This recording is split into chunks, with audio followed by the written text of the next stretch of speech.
gentlemen, welcome to the ESFL Analyst Desk. I am your host, Kingsley. Alongside me is Boyle. We're going to take you through an amazing array of events tonight as ESFL 131 is live in effect. In a couple of minutes, we are just going to run it down because the Xbox title is on the line here tonight, Boiler. It's going to be God Ate My Pick going against EK Dirrty, trying to get their first title, going against God Ate My Pick for his first offense. It's just an amazing card that we have in the future. God Ate My Pig, aka Gamp, 5-0, won the belt a few weeks back. Guess what? First defense. That's when they say you're a real champ, right, Kingsley? So we're going to see what he's got. But also a sick card from top to bottom, a couple debutantes, a couple long-standing veterans that have losing records and really in. From top to bottom, it's going to be a lot of fun. Yeah, and we'll definitely get more in depth on it later today in the analyst says. But speaking of events, and especially a lot of bangers that have been happening on the ESFL channel live here in Toys on YouTube, let's go back just last Saturday. ESFL 1 on the PlayStation side, we saw the first defense of Izzy going against Samurai Robin. It was just a crazy event, just knockout after knockout. I think we only had one decision in that whole fight card. So, what fight took you by surprise in this whole fight card last Saturday?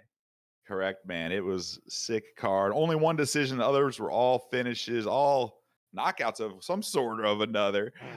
Izzy became that true champ with the defense, so that was huge. Which one surprised me the most? I don't think it surprised me that Zayev came back and ended his two-fight skid, got a big win. I was expecting that. Geez. I feel like there weren't that many surprises that I'm looking at and that I recall. I'm not saying there weren't good fights, but whoever won was pretty dominant throughout from top to bottom. So, we are about 3 months into the season right now. We started with, I believe, ESFL 120. We're at ESFL 131 today. So we're starting to really get the wheat from the chaff, right? So we're really starting to figure out who's a real contender. And I think in the next couple weeks on both consoles, and maybe it starts today with Xbox, it's no more easy fights for anybody.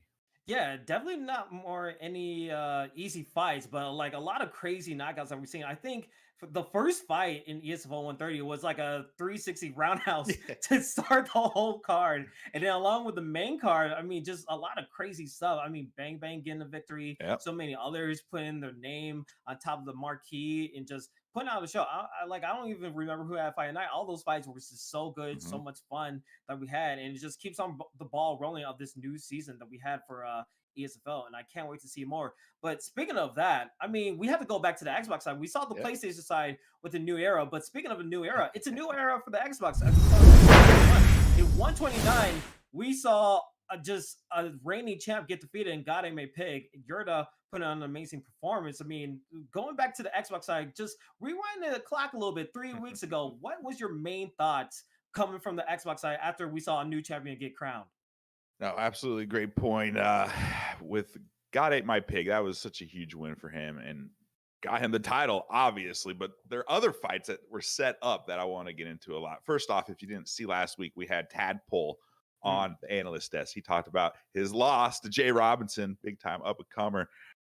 Jakey, he's win over Satchmo. That's Jakey, EK Jakey, in prime position for potential title run later this year. I think we'll see how he does today. Of course, that's what we'll be here for. ESFL 131. JC 21 going back on that little getting the win column again, looking to build some momentum. All throughout, it was fun. I really think Zayev, though, this lit a fire under him. I know that I've kind of following along on social media and Discord after he lost to God Ate My Pig in particular. He was just beside himself and came back, of course, the week later and won there. But huge victory for the Xbox side. I know they really wanted to get Zayev out of there. They didn't want no PlayStation champ holding their belts. So big week, a few weeks back on the Xbox side. Yeah, and that's one key point. Zayev was so dominant in the scene that it just breathes new life when there's like a sudden change in champions. And like to the Zayev dynamic of things, he was coming off of 2 losses, 2 back-to-back championship losses. You have to have that mentality of just like being a goldfish and just get out of your brain. And to the fact that he got that victory in 130, and now he's hopefully we'll get to see him back. The Xbox, there's just like so many new contenders. Like there's so many people that are like, okay, the reigning champ is done. We have God Ate My Pick. We have Izzy Easy. with all these contenders coming up, what fighter are you looking forward to the most after you saw all these amazing fights from 129 and 130? Man, when it comes all together, I think today's main event is huge. See if God ate Mm. my pick can really fend.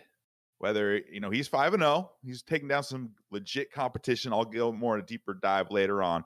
But on the other hand, you got EK Dave, EK Dirrty, trying to win that belt for EK. EK, one of the largest and most successful camps out there, but in the modern era, at least, not holding a belt. So I don't know, man. That's such a loaded question. I could talk for hours about which fights out of 129 and 130 I want to see, but I'm just looking forward to today. How about that? Yeah, it's going to be a lot of exciting stuff happening today, and you need to keep your eye on these contenders because it's going to be such an amazing thing. But speaking of keeping an eye on things, keep your eye on the ESFL. We have a lot of amazing things coming up in the ESFL community. We have our Twitter, we have our Discord, which you could join in and be a part of this amazing community. We have a full library of the season, even previous events way back in the yonder years of ESFL, UFC 3, excuse me, of just amazing content. So if you ever want to check out these new contenders or just see the history of the ESFL, be sure to join our YouTube, subscribe to that channel, even subscribe to our Twitch or follow on Twitch as well, so you can see the full library, see all these amazing fights. We have like Fight of Nights, we have affiliate leagues, so many amazing things. You can even see them out on our Instagram or Twitter and all our social media. A lot of great things. And speaking of new things coming around, tomorrow is going to be Sunday. We have the ESFL Proving Grounds, the 10th one of the season. And Boiler, get this. It's 5 fights, best of 3, and whoever wins is going to make it to the ESFL roster. So we will have 5 new people come to the ESFL. What do you think of that?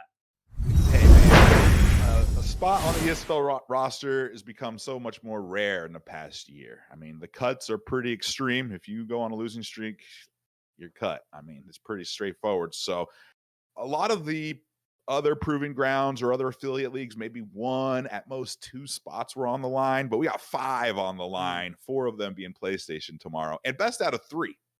For ESFL number cards, I'm all about best out of 1. It's just like a real fight, right? You get 1 chance, that's it, 1 mistake. But I kind of like a best out of 3 here and there. So I think it'll be fun to, a lot's on the line for these guys. Best out of 3. I'm going to be watching on Sunday for sure. Yeah, absolutely. It's going to be an amazing time Sunday, but let's not bury the lead here. ESFL 131 is only just minutes away, but let's go more in depth on that whole fight card. I mean, Xbox title is on the line. The first offense of God Ain't My Pick. We know his skilled grappling and his striking, but EK Dirrty has a point to prove for the EK camp of getting their first title in probably a long time in the ESFL. I mean, when we talk about this fight card, I mean, even the co-main event of Faden Hater, Simple Benny, JC21 versus Jakey, Harambe versus Yurda, Webcam versus Keza, the main card, the prelims, all of this fight card looks absolutely amazing from top to bottom. It really does. And before we go deep into the main and co-main, I'll kind of start at the quote-unquote bottom just to show you how stacked up this card is. I mean, we got Trixie, EK Trixie, as the 3rd fight of the night. He's a perennial title contender. Had a couple tough losses here and there. That's how tough, especially Xbox is. A lot of tough. So he's only ranked 29. He's 1-2, but that's EK Trixie. That just shows the depth of talent. And moving on, we got Hammer. Crowd favorite Hammer. He's going up against Broomstick. That's gonna be a lot of fun. Hammer having a pretty successful season, 2-2, but he's won over a lot of his fans. I mean, a lot of his fans are diehard, of course. Hammer time, but they're gonna look forward to seeing him come through. T4H Holloway versus Ricardo's pretty sick. That's Holloway's really wants to put this run on. He's 2-1 right now. He can get to 3-1 or 4-1. He can make some real waves for T4H. Their representative here. So all throughout those kind of early fights, they're stacked. Kingsley, what are you thinking? I mean, usually, because from my previous experience of fighting on the ESFL, I always love being the first fight of these cards. So I'm looking at TFA, the Pug versus KM Darce. I feel like they're going to put on a show, and maybe we'll see another crazy knockout that we saw in ESFL 130. I'm ready to see just a crazy flying knee to come back or overhand to just set the crowd ablaze and get ready for everything. So I'm excited for the prelims, but for the main card, before we even talk about the co-main and the main event, I would say Webcam versus Keza. I did a lot of research on their abilities. I'm excited to see how that matchup plays out for both Yeah. these guys because they've been very highly touted. We saw Keza; he was in the prelims the last time he fought, but now making his way to the main card. If he could continue on that momentum, maybe he'll be a name to know and possibly in the future top 5, possibly if Yeah. he keeps on making his way through. So I'm excited to see what happens. But Boiler, we're all here for it, and that's the main event. Let's talk about the main event first. All right. The Xbox title, 5-round fights. There's a lot of pressure on both sides. The EK camp, they really have put a lot into Dirty. They really want him to succeed. But guy in my pick, he has been on a run. He has been on a streak. Yeah. And finally, he has claimed that thing that he's been most coveted for, and that's the Xbox ESFL title. Now, it's easier being the hunter than being the hunted. That's a different type of pressure. So, what's your thoughts about both guys going into this fight right here? No, I think you put it perfectly right there. It's a whole different level to have a target on your back, people preparing for you. I want to read off who Gamp has beaten this season. Oof. Satchmo, Killer Jake, KM Intro, FSK Jamie Bucks, and of course Zayev in a McGregor mirror match. But I went back into the archive a little bit and found I think this was the real hinge fight, or what really maybe turned it around, or at least broke out for Gamp when he beat Peyton by decision. ESFL 117 back in April. You beat someone like Peyton. That's the real deal. So when I had, I believe, called a fight or two at the affiliate league for Gamp, and I was like, this guy's pretty good. I really like the name. It sticks out. But once I remember seeing him beat Peyton, I was like, oh man, like he's come through. And then he's 5-0 and this season look for number 6. That's Mr. God ate my pig. When it comes to Dave, he's 2-1 this season, but he has such a great set of accolades going back to previous seasons as well as summer series and different things like that. So a couple other wins or this season he's beaten TSK Auto and Hammond, but Dino, Fad, and Trixie are all on his belt from previous seasons, not this season for Dave, but you beat Dino, you beat Fadinator, who's in our co-main right here, and you beat Trixie. Yeah, you deserve a title shot, even if you're only 2-1, I think. Yeah, they bunch have like a hit list that like either way they could be in the main event of like one card or just like so high up in the main card. Exactly. So it's gonna be really interesting. We know their hit list has a bunch of killers and they're very skilled. They deserve to be in the spot right here. But one thing I've seen, just like in the research that I saw in their fights, was just they're very much grappling based. They have a very grapple based heavy game style. But if they have to turn up with their striking, they can easily do it. Now with Dirty, I saw him in his last fight. I even commentated his last fight in ESFL 127. He was able to punish perfectly over a spinning back kick, not really connecting. He was able to land the right combination. So I'm worried for Goddamn Pig if it goes to a stand-up contest that he needs to watch out. He can't make any mistakes. Right. He needs to play a perfect game if he wants to retain his title. And for Goddamn Pig, go to what you do best. Go for the grappling, but also don't be afraid with your striking. Your striking and that pressure that you have is going to probably – you were able to beat Zayev at his own game, which was the striking. So he is no spring chicken when it comes to it. So interesting dynamic. I feel like we're going to see a full mixed martial arts contest. I want to say knockout, but I feel like it's going to be a close 5th round knockout or maybe a decision. Okay. That's how I'm feeling in this kind of contest right here. How are you feeling with the predictions? I think that's a great one.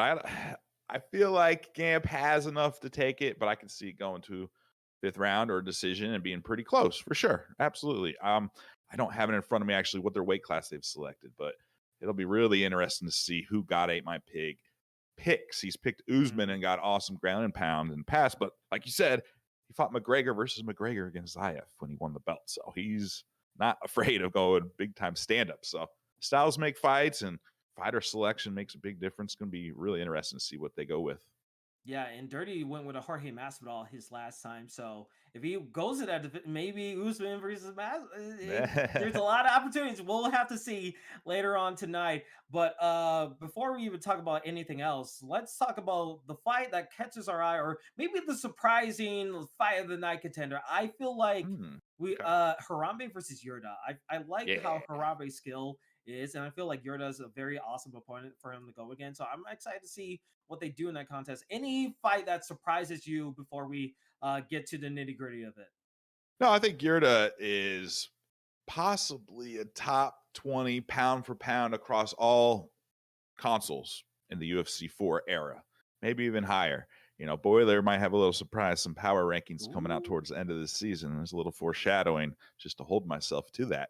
So we'll see where he really ends up at the end. But long story short, Yurda, always game, always dominant against most folks. So can Simple Benny come up or excuse me, got it mixed up there. Where can Harambe, EK Harambe, set the stage for his campmate EK Dave a couple fights later and get the big win? I'm thinking Yurda's got this though, man. Yurda is a stud. Yeah, and again, it's easy to mix it up because Simple Benny versus Fadinator, that's Yeah. no slouch fight either. That's going to be an amazing fight to co-main. So we're in for a treat. You guys are in for a treat. But before we go and get things going and send it out to Bailey and Bruce Lee Rob, Bane and Bruce Lee Rob, let's just talk about Boiler. Anything that you want to plug before we head on out here? Oh man, follow me on Twitter and on Twitch at Boiler569. Pretty straightforward, pretty simple. Give my MMA takes and have some fun with the community. Boiler569, Twitch and Twitter.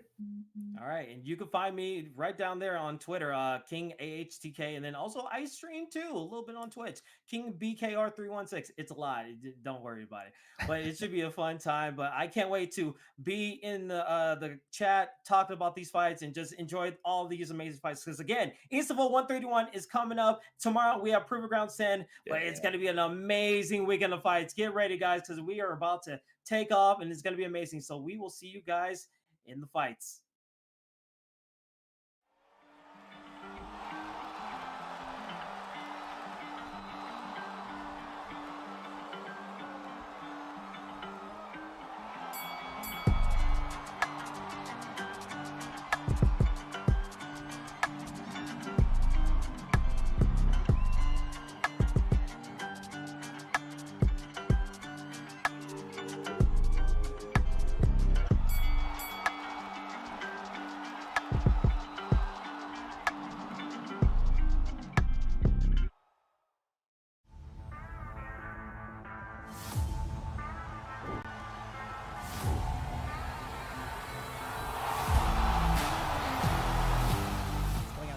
Fast, already try. Oh, beautiful counter to the takedown. Thank you for joining us tonight. A disadvantage Zayas, but then he. A little too much on Trixie. Nice shooting, good turning.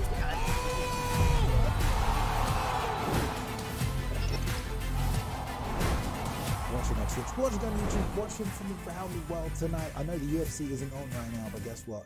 The virtual octagon is here. Ladies and gentlemen, welcome back to the ESFL Gaming Network for ESFL 131. God Ate My Pig versus EK Dave. Gamp looking to stay undefeated, undisputed at the top of Xbox. EK Dave has a different plan. Joining me in the booth today is, as always, one of the best in the business, Bruce Lee. Rob, how we doing? Yo, we're doing pretty good. Bane, how you doing? I'm just chilling. We got ESFL 131. We got Max Holloway versus Yair Rodriguez tonight. I mean, what can be better than this?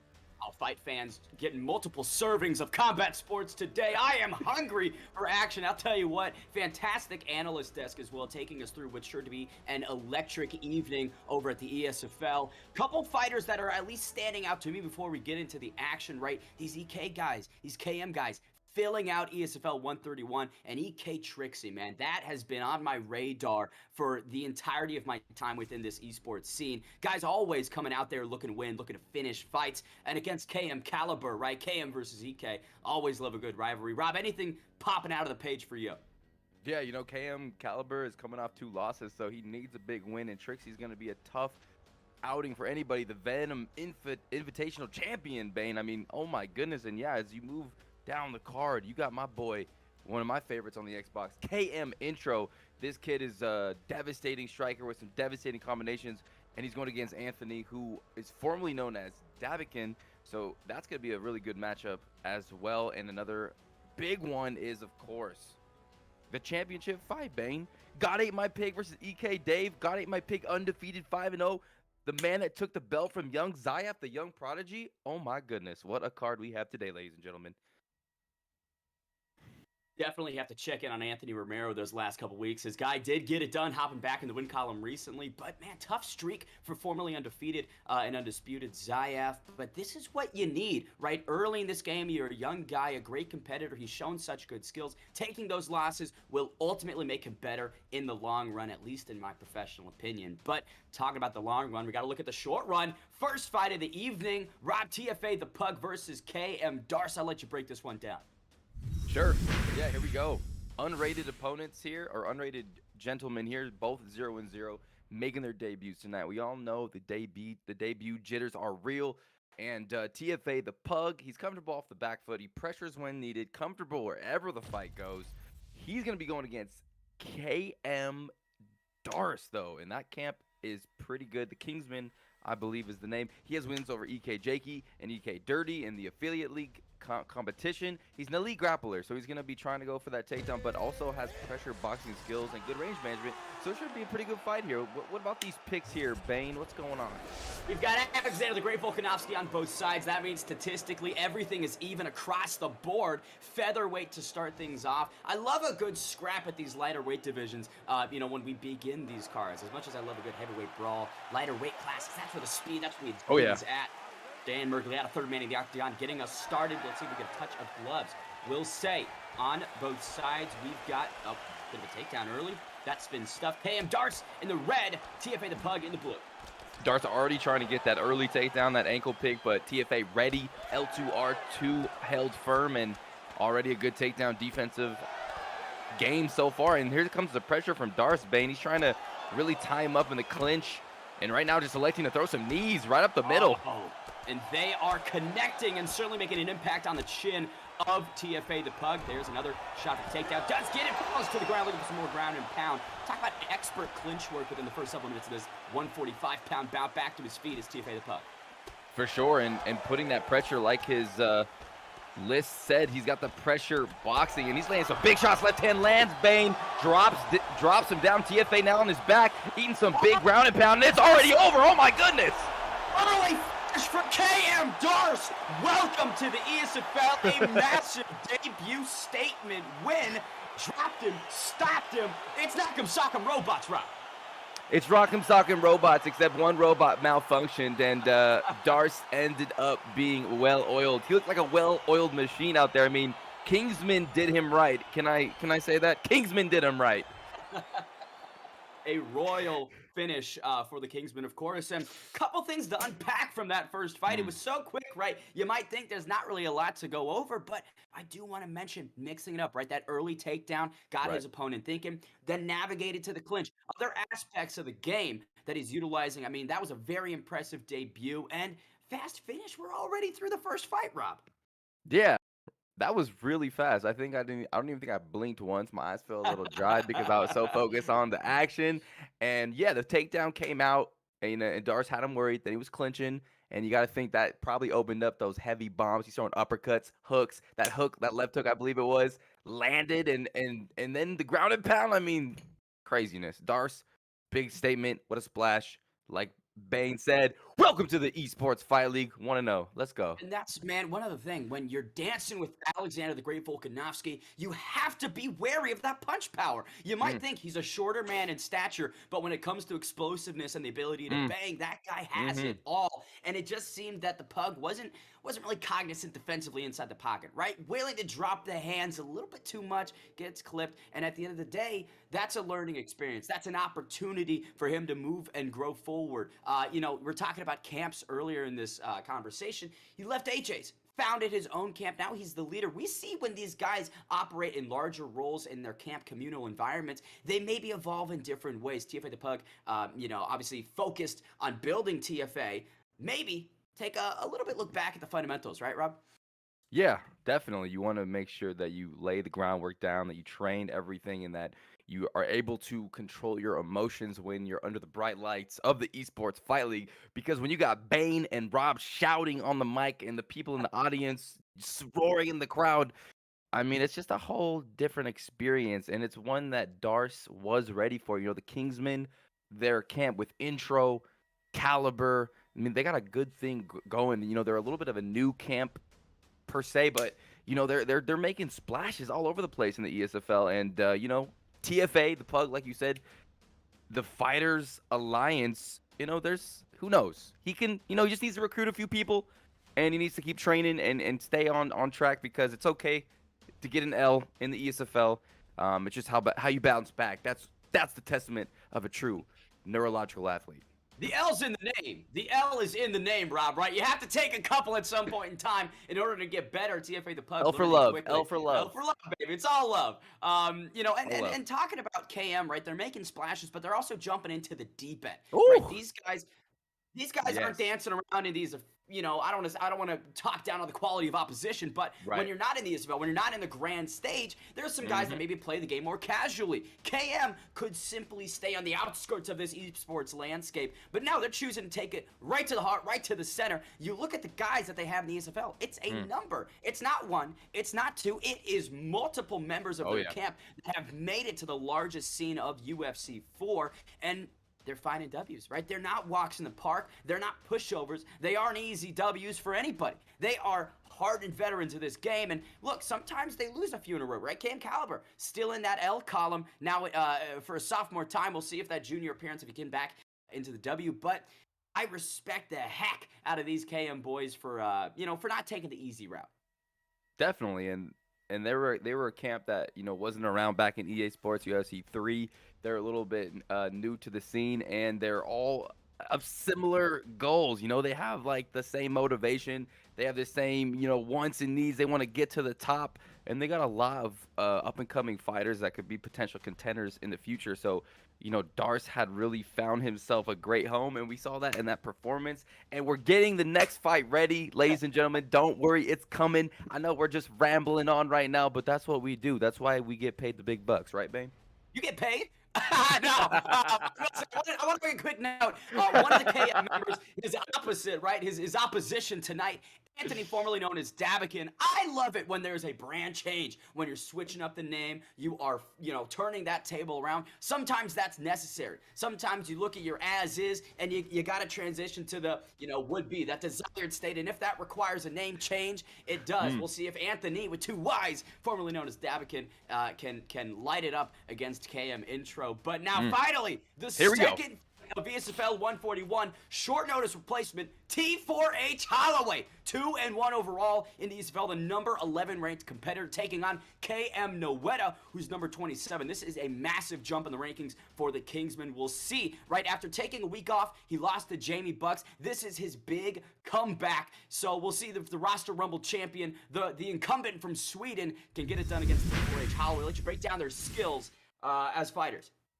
Yeah, you know, the Four Horsemen, Holloway, really the sole representative of the Four Horsemen notorious camp, you know, and with people like Rayhan and their leader, Zeus, at the helm of that camp. I mean, it's a dangerous camp in there, and it's a war zone. You got one of the best grapplers. Some people say they're cheesy, but let's be real. They're the best grapplers in the game, in my opinion. And I didn't even see Kingsman Noetta, Bane. I mean, he kind of slipped under my radar, but he's right there, ranked 27th. We got 4 Kingsmen on the card. He's 1-2. This is a big opportunity. I would say Holloway is definitely favored here, but anything can happen. Let's see what happens right now. What about these picks? TJ Dillashaw versus Piotr No Mercy Jan. One thing that obviously concerns me right off the bat, 11 wins on one side, 0 for Mr. KM Noetta. We'll see if he can finally break that O against T4H Holloway. We'll say orthodox on both sides, so we're going to have that left hand, that left leg forward. But those leg kicks, devastating for both gentlemen. We'll say the footwork for Dillashaw is something that you always have to mind. Noetta in the red with the blue with Dillashaw. Holloway with Piotr Jan. Yeah, Holloway's got Piotr Jan. He's got some force of nature perks, so if he does more damage, he takes less damage. But like you said, Bane, TJ Dillashaw is so good with his head movement, so good with his footwork, his kickboxing. I mean, he's a devastating striker in his own right. So this should be a great fight. Big whiff with the leg kick right there. You can see Holloway wanted to go upstairs, but Dillashaw moved out of the pocket. Now we're seeing some of that fancy footwork from Tyler Joseph himself, mixing up beautifully. I like that leg kick to conclude combinations, right? He's not starting it, he's ending those combinations with that leg kick. Definitely. Whenever you're ending your combinations with a leg kick, it's something that you don't really expect. And it just adds to the damage and makes you think about it. And it could open you up. But right now, Holloway opening up with some nice punches to the head of Mr. Noeta. Nice lead hooks, body shots. Oh, man, he's doing a good job. Oh, watch out. Diversity and striking. We have a bit of a spinning wheel kick right there. Partially blocked, but this is not the start that KM Noeta wants. Through 2 minutes, he's getting pieced up so far. That head health is dangerously low. And Holloway's not backing off, right? He's not stepping out of the pocket for a prolonged period of time. He is sitting in there and volume striking with TJ Dillashaw. Would love to see maybe a switch stance, right? 99 switch stance for TJ Dillashaw. You can mix it up orthodox southpaw all day long. Definitely. He could mix it up. He's got great pivots. We've seen how Zayev utilizes TJ so well. He's got some really fantastic movement, but right now he is doing some good job on that left leg. We're getting a little lag on their end right now, folks. But look at that left leg, Bane. I mean, those right power leg kicks are doing fantastically.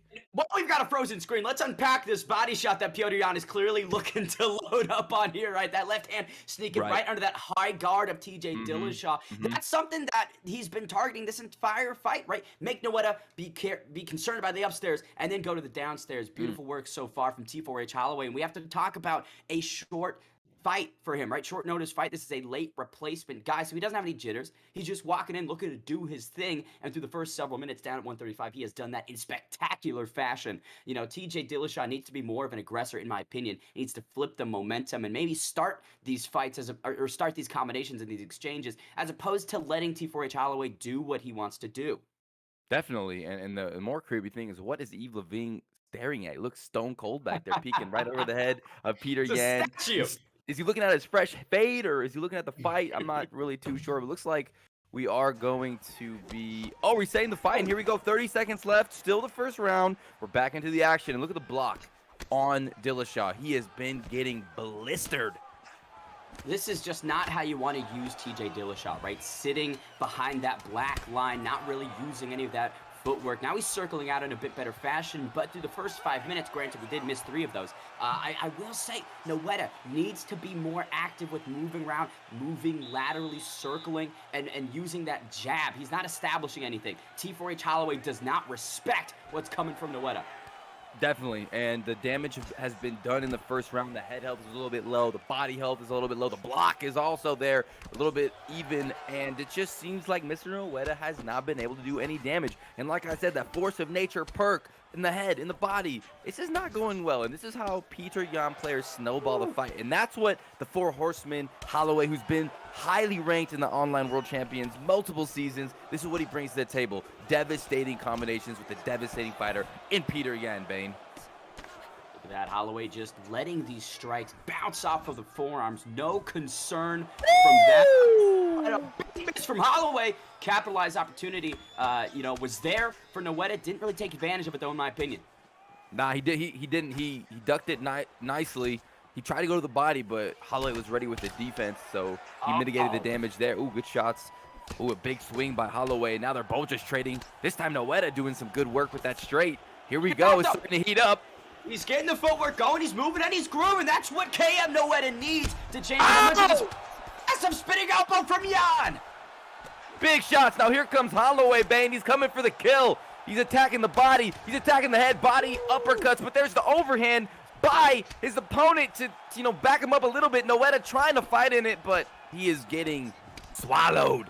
Absolutely butchered the face of KM Noeta, wearing all of that damage. Several lacerations over the right eyebrow, in my opinion. Oh, that was nasty, but a spinning back fist to repel the invader that is T4H Holloway. Trying to take everything he's ever loved right now. Trying to take that win in the ESFL, Bane. But can he do it? 2 minutes left. T4H Holloway looking to move to 3-0, trying to hold on to that top 15 ranking. You have to remember, KM Noeta is number 27. If Holloway loses... Bang! Out cold! T4H Holloway, late replacement. Good night. Sleep tight. Don't let the bed bugs bite. That's 11-0. Now it's switched at 0. Put in the 1. 11-1. Mr. Noeta beats him finally on the biggest stage, the ESFL, with a front kick right to the face. Look at the blood splurting out. That, you know what? KM Noeta bit down on the mouthpiece, did what he needed to do. He got aggressive. He made it dirty. That's what you need, right? And now he's jumping into the top 15 in massive way. We'll say, unpacking the holistic nature of that performance, there's a lot to work on. Okay, I know what there's a lot to work on with those Kingsman boys, but making that moment happen, what a beautiful job by the Kingsman. Now even at 2-2 overall in the ESFL. Oh, I mean, he's got to be excited. You know, the chat's probably going crazy. His teammates, Darce, Caliber, Intro, they're going crazy. And man, just imagine the feeling of going against a top 11 or 11th ranked opponent, the Four Horsemen, Notorious Holloway, 2-1. Elite game knowledge, elite ground game, and he's beating your ass. And then all of a sudden, you pull out a rabbit out of your hat. You throw a jumping, what was it, a jumping crane kick to the face? Jumping crane kick, yeah.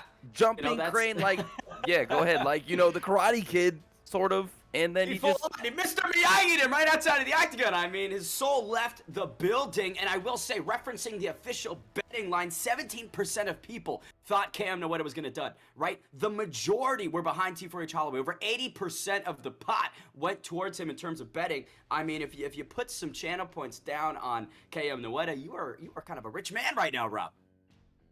You are. You're feeling good. You got the points in the pocket, the wallet swelling up.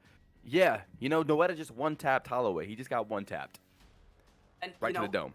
You unpack it as well, and there wasn't a lot of grappling. This was a striker's delight through, 7 minutes or so, however long it was contested. And if you're with Piotr Jan, right, and you got T4H Holloway, he's got an elite ground game, like we've covered. Mix it up, as much as I think he was doing a fantastic job controlling the pace and doing significant damage, that crane kick potentially could have been avoided if there was a bit more grappling involved, but who knows? What a fantastic finish from KM Noetta. Welcome to the top 15. Hey, let's go. That is exciting. Yeah, wow, huge win. And, Holloway probably is not too happy about that one, but stuff happens. That's what makes EA Sports UFC for a great esports to watch because, you never know. But here we go. Are we ready to get into this next fight, my good sir? I am excited about this one. Take us in. 26th ranked EK Trixie versus the number 31 ranked KM Caliber. Trixie this season 1-2 overall in the ESFL, right? The best season for him, coming off of a loss to the Venom Invitational champ, but plans to take a big win over KM Caliber. High-level footwork, right? That's the thing you have to know about EK Trixie. He moves in fantastic ways. He creates angles. You don't see the strikes coming. And, right, in performances where he's been losing, he can come back. He can flip that table similar to how KM Noetta did, but KM Caliber similarly looking to hop back into the win column after the 2 losses in a row. You have to think mentally. He's got to think, I'm done losing. I'm done taking the L's. It's about time KM Caliber gets a W. Dangerous everywhere, unorthodox submissions, and really good timing at 155. Khabib Nurmagomedov versus Iron Mike Chandler. What do you think of these picks, Rob? Ooh, these are some good picks. Michael Chandler's got that power. He's got that wrestling. We saw what he was able to do in that Justin Gaethje fight. I mean, the man is an animal, but Khabib Nurmagomedov, the takedown ability, the ground control, the pace he could put on you. And like I must mention this, EK Trixie, yeah, he might be ranked 28th, but I mean, this guy was at one time one of the best players in the world, and he still brings that veteran skill to the table, and he's ready to, show it again. So this is a big test for the Kingsman here. Let's see if he can do it. Caliber's got his hands full tonight. Interesting pick in my opinion, Khabib Nurmagomedov. Not someone that I would have assumed EK Trixie would put himself behind, but maybe he's worked on the grappling, right? Maybe that's something that he really wants to invest in. Iron Mike Chandler, though, the quick 1-2. Khabib tries to respond, but our equation heavily in KM Caliber's favor. And this is the iconic Khabib Nurmagomedov as well, with those slick golden shorts. What is that on his shorts? Is that? I'm gonna go on a. I want to say it's an eagle. Okay. However, I have no clue. It's hard to see. Big takedown defense right there from KM Caliber. Beautiful. Stuffs the first one. Not what you want if you're EK Trixie. Definitely not. And he takes the back here, so he's going to be able to jump on his back, or he's going to be able to drag him down. Drags him down, but EK Trixie's there to take down defense. And then he initiates his own takedown and gets him to the ground in half guard. Good stuff by Trixie. Returning the favor in a massive way, 3 minutes with which to work. Not the amount of time on the clock that you want if you're KM Caliber with Nurmagomedov on top of you. Peppering that body, now going to the head with some short strikes. Mount for Nurmagomedov. Oh, this is not good. Let's see if he gets the deny. He does. He gets that first deny. He's going to be able to hit these shots, build up that grapple advantage bar at the top of your screen, and then transition. There's the transition, and here comes the bombs, Bane. Now, we've talked about, right, the wrestling of Mike Chandler. It is highly rated, but against the Dagestani, you're in for an uphill battle, in my opinion. No doubt. Definitely. This is not where you want to be. Another R2 up flick by Trixie in control, and it's pretty easy to control when you're on top with Khabib. The iconic Khabib, especially in this position, is even more dangerous. Can he get this deny? He doesn't. Good for Caliber. A little bit more safe here. Grasping that hand, trying to limit EK Trixie's success, right? That ground and pound is stifled for the moment, but EK Trixie gets the back, has the hooks in.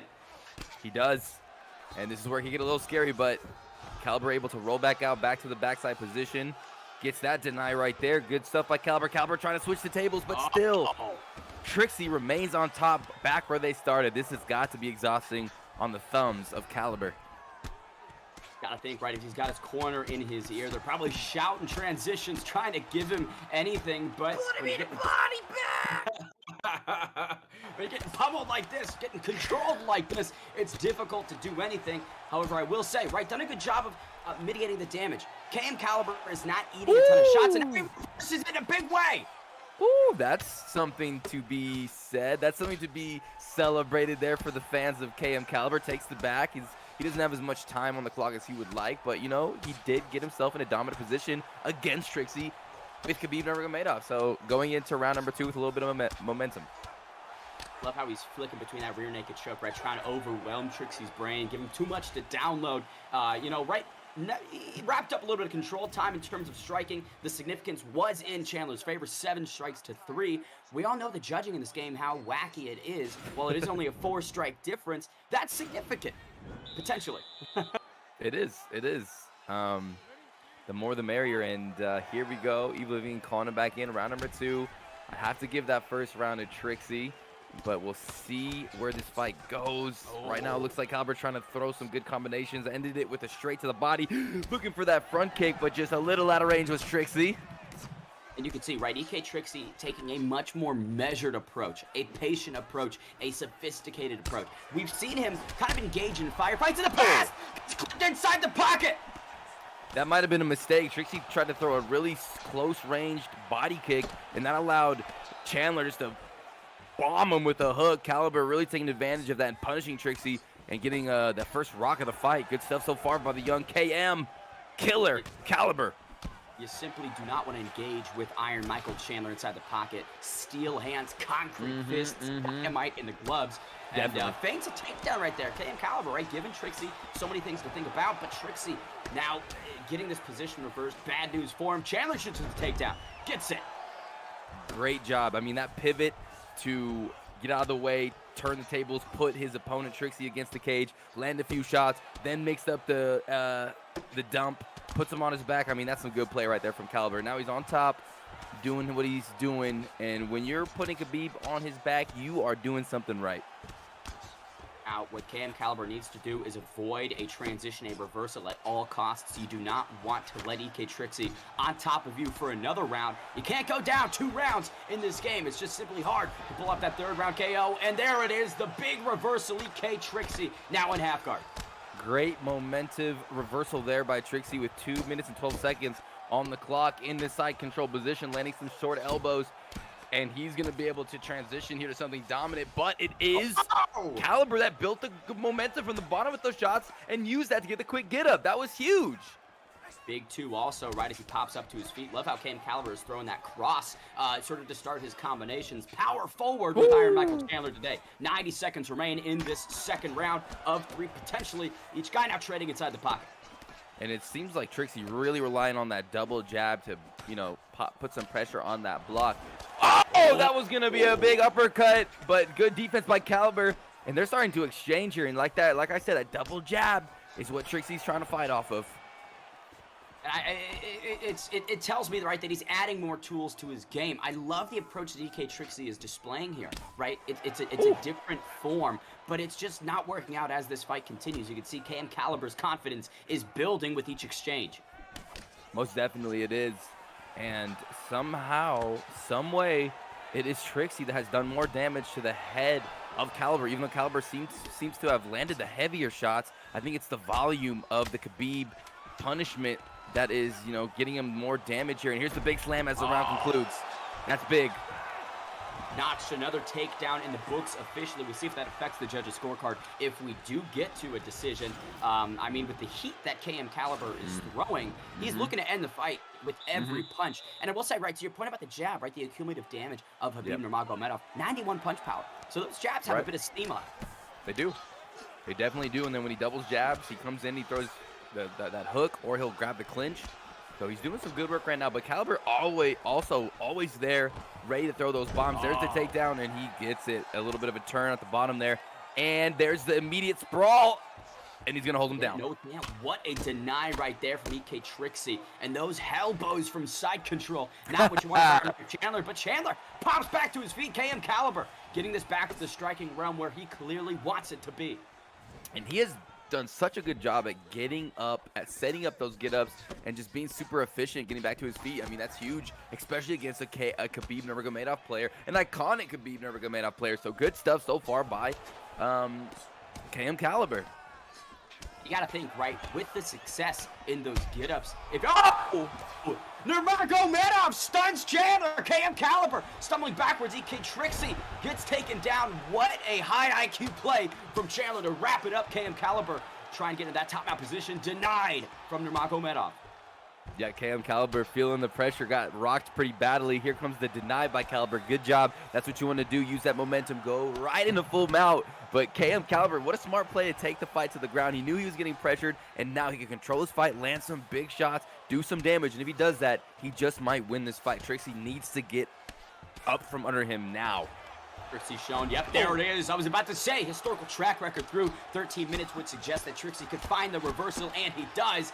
Now, if you're KM Caliber, you're getting into the danger zone. You really are, yes. You got the time is not on your side. You've already been rocked once. You need to do some damage, and you have Trixie's Khabib on top of you. This is not where you want to be, but he's been doing a good job really building the bottom momentum, and he's going to use that to get the sweep. Another one by Caliber. Guys are reversing all day long. It's opposite day. There is no control. They're playing Uno. They're playing Uno.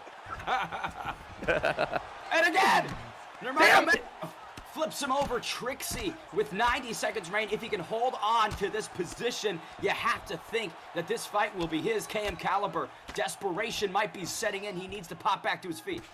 He does, and he's shown that he's able to do that so easily throughout this fight. And when you make it look easy, that means you're playing at a very high skill level. And oh my goodness, he is gonna stand them up. And ooh, Caliber doesn't want to get up, but he forces him to get up by backing up there. The ref is gonna bring him back in. Here we go.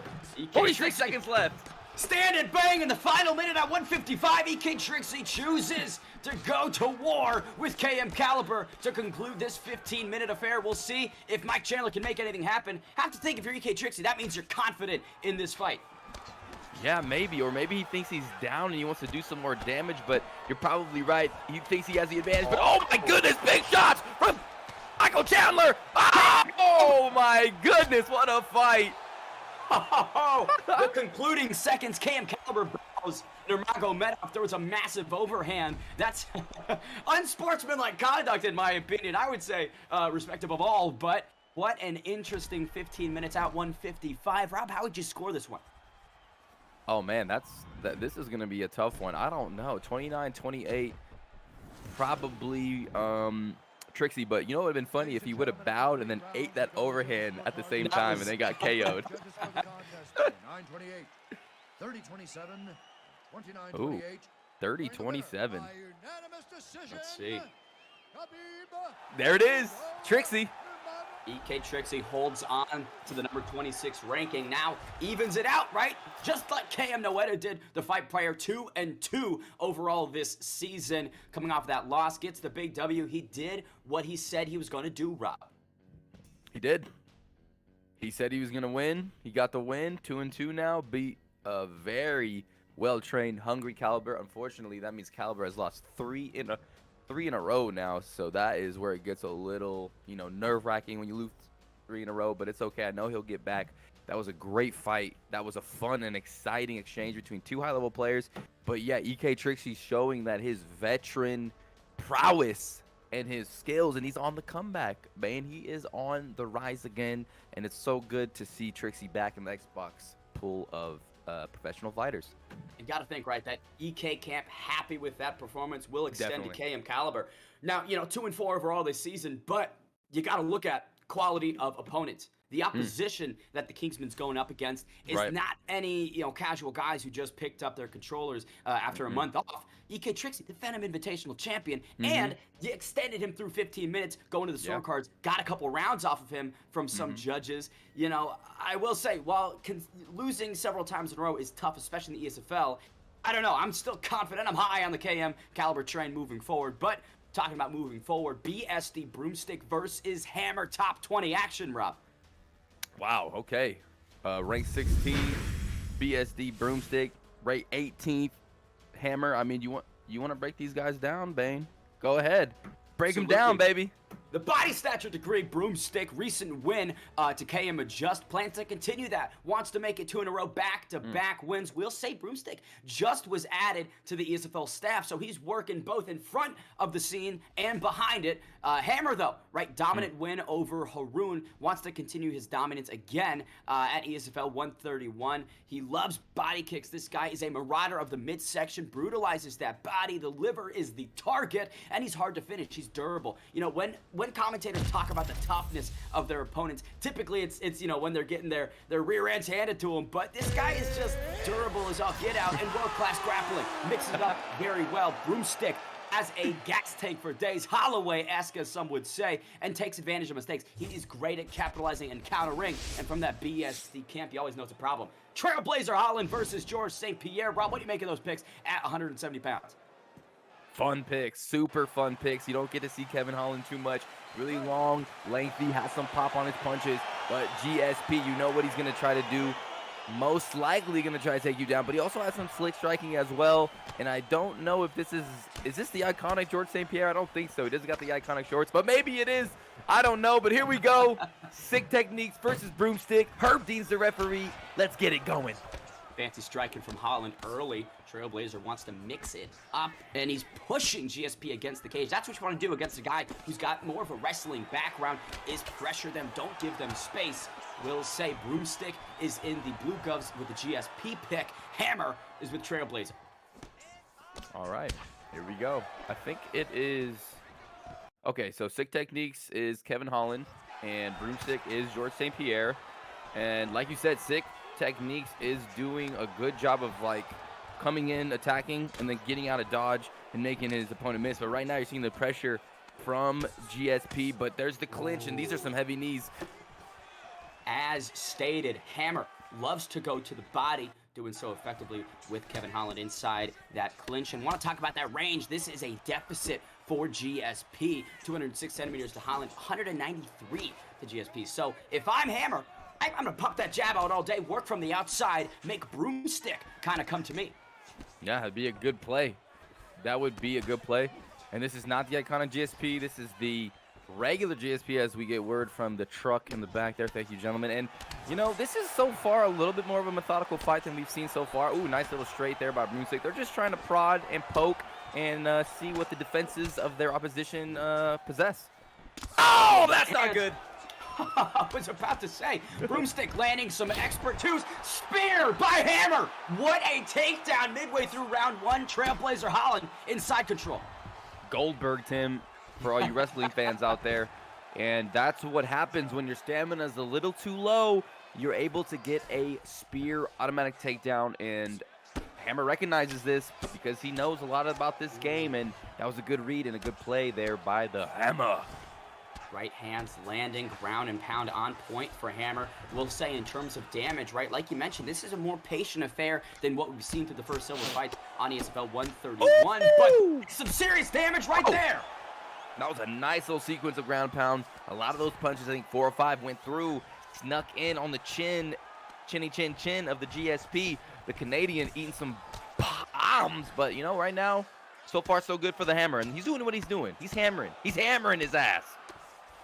Hammer meet nail in the first round at least. We'll say, right? Holland has 94 ground striking, not something that you would expect. Maybe that stat's a little bit inflated given his lack of wrestling and grappling expertise, but Hammer making the most of this pick. And I want to say, the health stats of GSP are not really what you want, especially in this position. 87 chin, 89 cardio, and 87 recovery. Just a little bit weaker, in my opinion, Rob. Damn, GSP's got an 87 chin. Holy crap, that is not very good, especially when you're getting bombed by 94 power of Kevin Holland. Hammer on top, and damn, what a round. That could be a 10-8. 24 strikes to what, like 4? Yeah, I mean, that was a dominating performance through 5 minutes for Hammer. If you are BSD Broomstick, I'm assuming you're going to want to change the game plan from A, take that down to B. Yeah, because A was not get put on your back and ground and pound it for the whole round. Hopefully B is put your opponent on his back and ground and pound him for the whole round, because that's what he's going to need here. He needs a big round. He needs to even this fight up, get some respect from Sick Techniques, because right now Sick Techniques is looking sick AF. And he is just pushing the pace on GSP. Beautiful. Double up on that left leg, kick to the body in the midsection. Some more Karate Kid-esque fighting that we're seeing. Spinning elbow, partially blocked right there. Broomstick needs to push forward, right? Be the aggressor a little bit. But the problem is, when he tried that, that's when the takedown came. Good 2-3 right there from Broomstick. Yeah, definitely needs to be a little bit more aggressive. And he's doing a good job catching him with that straight lead hook. Like you said, that's his punch. Ooh, nice little hook there. He's starting to, find his openings, and there's the takedown. Hammer not liking this. Oh, but there's the connection. Big one as well. And here's the takedown. No, he just pulls guard, but a good R2 defense by Broomstick. Head kick right there, blocked from Hammer. Now shoots the double leg, gets it. Those hips, they just were not good enough to avoid this takedown. And now Broomstick once again in a disadvantageous position. I don't want to put an asterisk on my health stats for GSP. They might be a little bit wrong, but he's taking some serious damage right there. Gets the reversal though. This time he does a much better job of avoiding, and then he puts in an arm triangle. Oh, man. He does have a slight stamina advantage. We'll say the submission credentials are there for GSP, but that escape bar is quite large, when you think about it. Don't think we're going to see a tap out right here, Rob. I don't think so, but he did get a little bit of a read on the defense of Hammer. He's going to swim right on over to the side control position, land a nice little elbow, but it is sick. That snatches back full guard, puts the leg over rubber ducky guard. Quacky quack, let's go. Interesting that Kevin Holland has a rubber guard.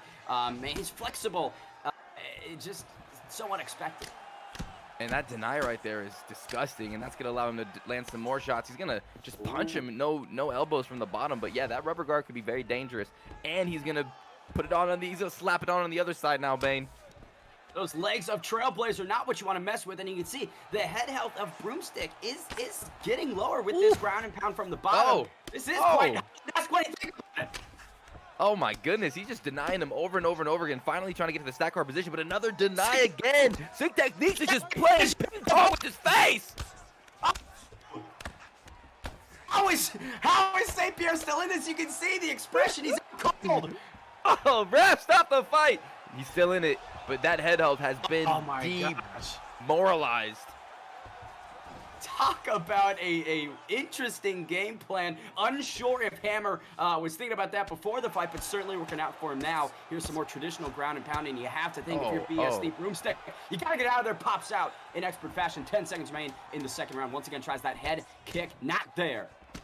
Oh, man, I mean, he is really hurt now. Big left hook again to end the round. Puts him on his butt, and wow, what a dominant round. I mean, that might be one of the most dominant rubber guards I have seen in a long time.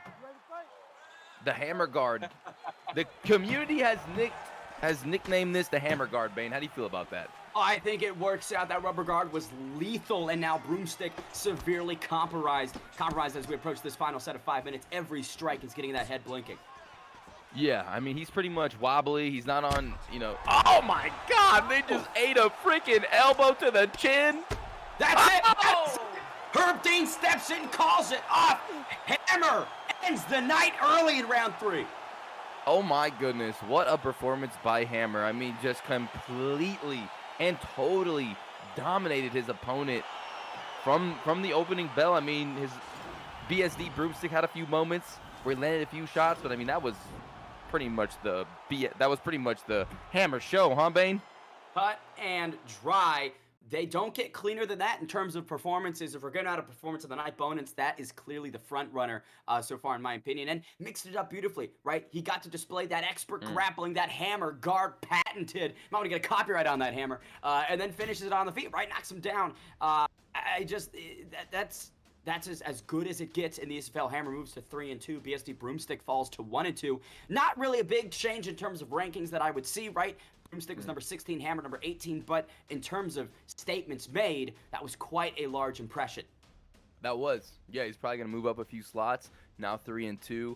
And with a performance like that, yeah, if you get a win, that's cool. But if you get a win like that, where people are going to remember what you did to your opponent, how you locked in those legs around his head and landed at least 20, 30 unanswered, like under the, like Brock Lesnar-esque punches from the bottom, though. With Kevin Holland, too. We saw what Kevin Holland did to...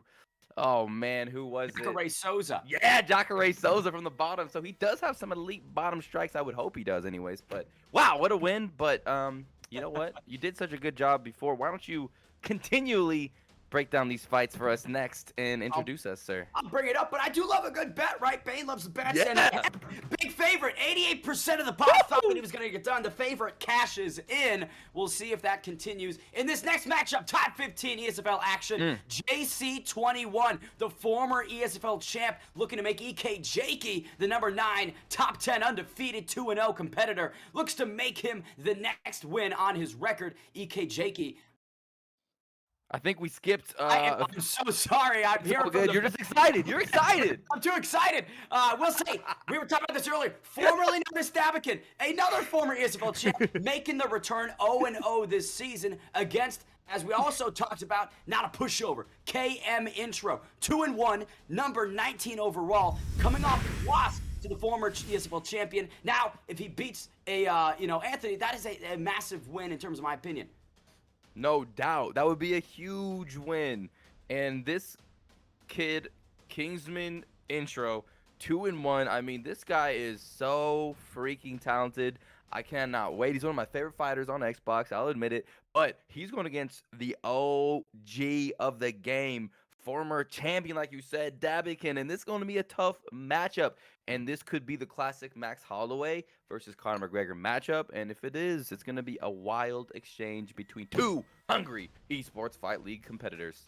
Always have to talk about the chin of Max Blessed Holloway, right? The Blessed Express, yeah. hard to stop. But if you're going to choose him to get it done, it's Conor the Notorious McGregor. It's a serious punch. Oh, he does. And it's pretty much a battle between volume and power and precision, because with Conor McGregor, this is a 3-round fight. You do have the ability to really land a lot of devastating punches, but at the same time, with Max Holloway, Bane, you have the opportunity to overwhelm your opponent with a variety of strikes and have cardio for days, and you have a really solid chin. So it's a very interesting matchup. We'll see how it plays out here. Dan Merculiata, third man in the octagon, getting us started. Good touch of gloves. McGregor on the left in the red, Holloway in the blue. We'll say Davikin netting 82% of the betting. Big favorite right there for the former ESFL champion. Definitely, and people are going to be betting on this guy because of all his accolades, but he cannot rest on his laurels. He is fighting a new breed of the EA Sports 4 scene. This is Intro. He hasn't fought anybody like him before, and usually Davikin comes forward and just bulldozes his opponents. But right now, he's kind of fighting a little bit more cautiously. Definitely more of a patient approach than we've seen, but against a guy like KM Intro, like you mentioned, old guard versus new guard, he wants to make some reads first before he goes in with those devastating combinations that we know he has. Shots partially blocked on the guard. Oh, 1-2, 1-2. Oh, jab, lead hook, straight. Right now, Davikin finding his rhythm a little bit earlier than Intro. Intro still trying to figure out what this guy Davikin is going to bring to the table. And it's always fun to see these, not older in age, but these players that made marks in the sport of EA Sports UFC 4 in the ESFL coming back and fighting the players that are newcomers to the sport. So far, so good. I love this fight and having a great time here. Bane, how about you? We'll say, right, one thing that concerns me, KM Intro sitting behind the guard a lot. I would like to see a bit more head movement, maybe trying to dance out of the pocket with the footwork instead of just wearing the damage. That's not what's working against that. Oh, big uppercut right there. What a counter. Yeah, that was a nice little pull, little lead. Oh, my goodness. And now Intro's starting to get heated up a little bit. Those pulls are looking fast. Right hook lands. Intro landing the harder shots right now. But there is Dabikin as well, trading brilliantly inside with Conor McGregor. You cannot eat too many of those power bombs. And there's a couple more. Oh! Knocked out by Dabikin! This is not good. You can see KM Intro wearing the damage well, as you would expect with the Blessed Express. 140 remains in this first round. Massive moment for Dabikin, Rob. Oh, huge moment. I mean, he just landed so many huge shots. The round is in the bag as long as he doesn't get hit again. The damage has been done, even on that 97 chin of Intro. And there's the 1-2-1-2 as well. And you know, Intro's kind of turtling up a little bit here. He's feeling the pressure of the legend Dabikin right now. He just slammed that left hand of Conor McGregor into the nose of KM Intro, causing some serious damage. It looks like he's bullying now inside the octagon, just pushing him around. Jumping and spinning back kick to the midsection does land for KM Intro, but big strikes like that, that'll cost you in the cardiovascular department. No doubt, and you know, Intro does have one advantage right now, and it's a slight stamina advantage, but look at the block right there. Look at the head hold. Dab is so good at when you're moving your head, he meets you with a train to the face, and that train is his left hook, his left uppercut, and it is so devastating. And Intro is really, you know, is feeling the pressure right now of the legend. Some blood on the bridge of the nose of Max Holloway, but a combination, but a stamp on the first round for Dabikin, former ESFL champ. Big round. Second set of 5 minutes are upon us. KM Intro needs to make some adjustments, in my opinion, Rob. He definitely needs to be careful. I mean, you see that duck, he even had his guard up, but he ran right into the power uppercut of McGregor, and it still knocked him down. And he's still in this fight. It's not over yet. He still has a lot of stamina to play with, so he just needs to have a really fantastic second round and avoid the damage of Conor McGregor at all costs. But already you're seeing that left hand land again. That's a double-barrel shotgun. Flip straight, connects, and makes a big impact again. Max Holloway to the body. KM Intro not going away without a fight. Definitely not. That was slick. Leans right, goes to the body. That's a high-level combo right there. Starting to make that miss a little. Woo! That was a quick little heel kick. Oh, he's jumping for the knee as well. Intro starting to warm up a bit, it seems. Big 1-2, and maybe that's what KM Intro needs to do, right? Get creative. Unorthodox, but McGregor, massive left hand from Dabikin, the former champion, another knockdown. Let's KM Intro back to his feet. Wants to finish this attack. Massive knockdown for Dabikin. Oh my goodness, this could be it, and it should be. Oh no! Intro uses the R1 get up where you take a little damage, but it gets an automatic get up, I believe. But my goodness, look at that head health. This is bad. Dab is just completely devastating KM Intro right now with these big punches, and it's not looking too hot right now in round number 2. Survival skills are on full display for KM Intro. He's going to need to rely. Big shot! KM stunned him. Intro taking pictures, not really advancing or capitalizing on that moment. Maybe that surprised him that he was able to stun Dabikin right there. Most likely, and it almost looked like Intro ducked down. He's trying to bait out the uppercuts now. He sees those uppercuts as his main issue, and that's where he tried to pull back and land his own rear uppercut, and that was a sick play by Intro, but he's got a long hill to climb here.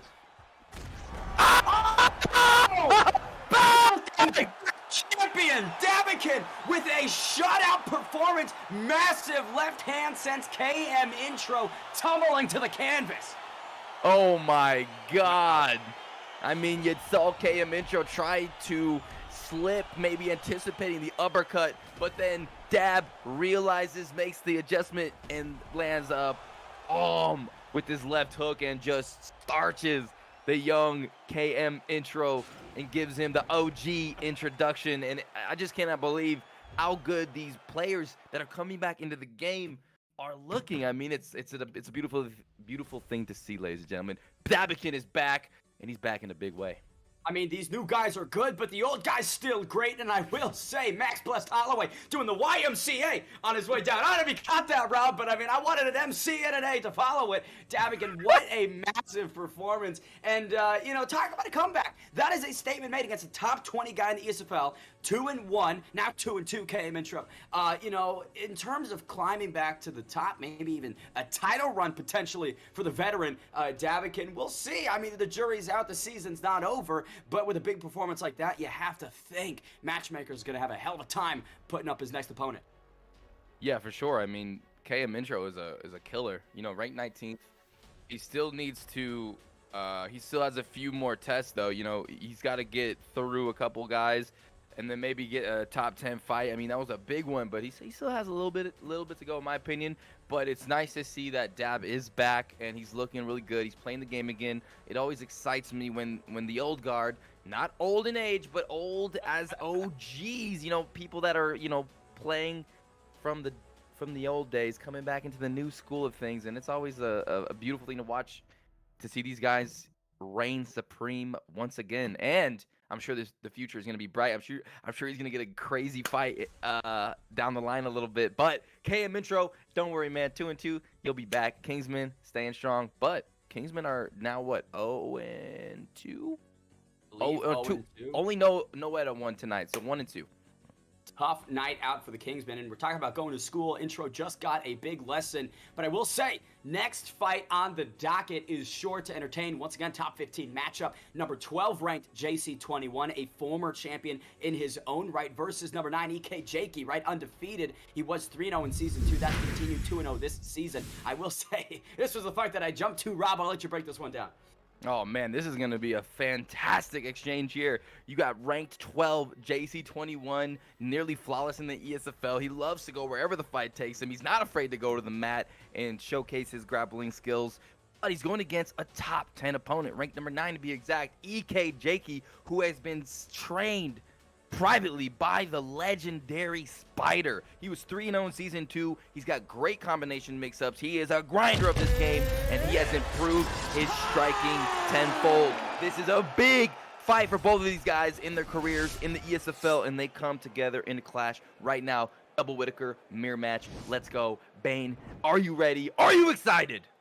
Pop Reaper on both sides. I love it. Herb Dean, third man inside the octagon. If you're tracking the betting line, 67% to JC21, 33 to EK Dirrty. A bit tighter than the past couple fights. We'll say JC21 in the white trunks, EK Dirrty in the black with the gold trim. Already EK Dirrty with a massive 1-2 head kick lands on the skull of JC21. Are these colors a little washed out, or am I just going blind? I think it's the colorblind settings. I wasn't going to say anything, but you brought it up. Looks like we're fighting in the 80s here.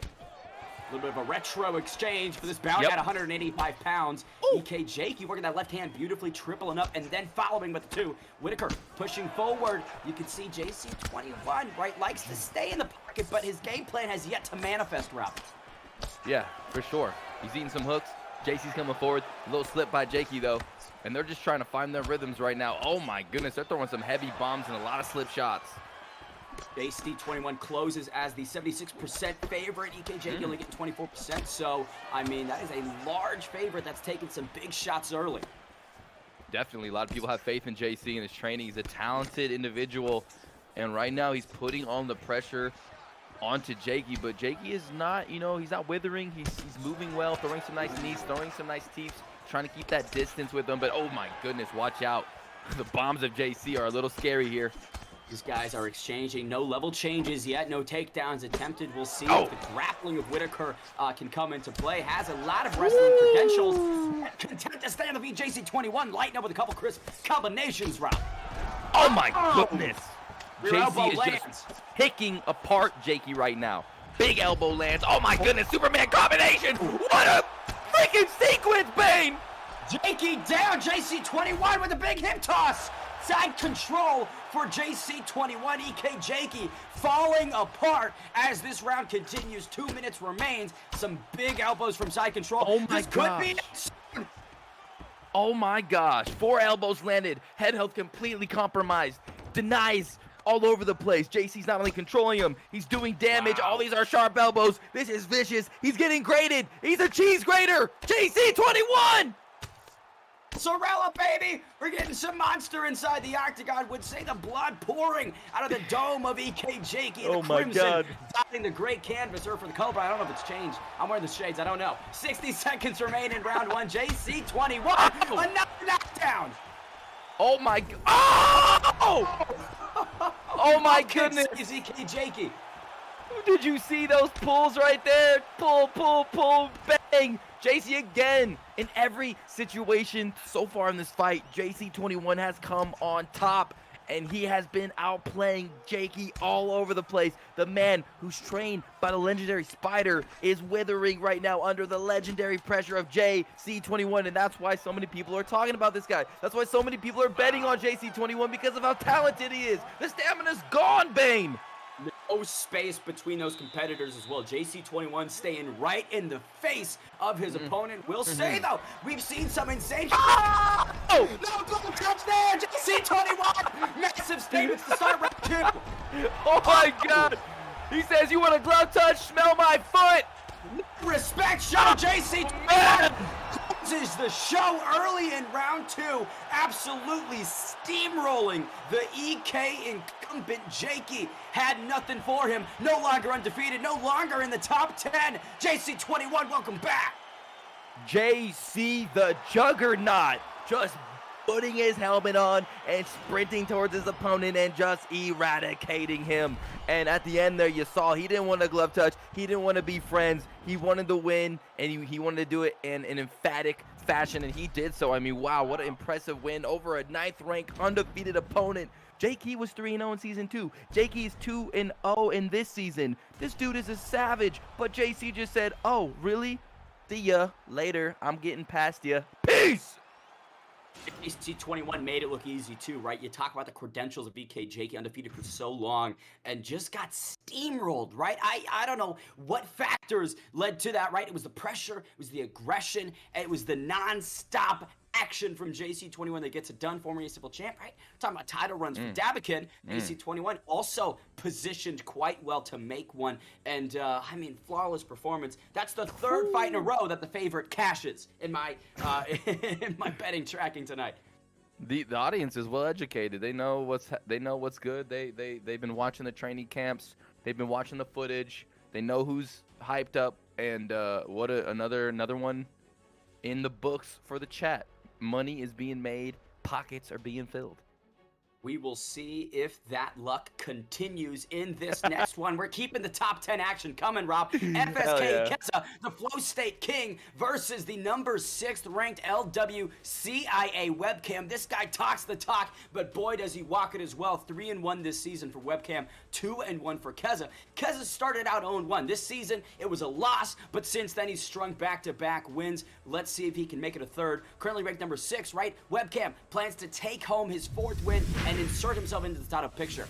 Webcam is close to knocking on the door for a crack at gold. We'll see if he can get it done. We'll say he's got crazy head movement, hunts the body, drains the stamina, a difficult opponent. But Kessa, right across the octagon, great counters, adapts well to situations. He's somebody who is a great improviser inside the octagon, can fight against any style, as you'd imagine, right with the Flow State King. Rob, you can't call yourself Flow State if you're stuck in one state.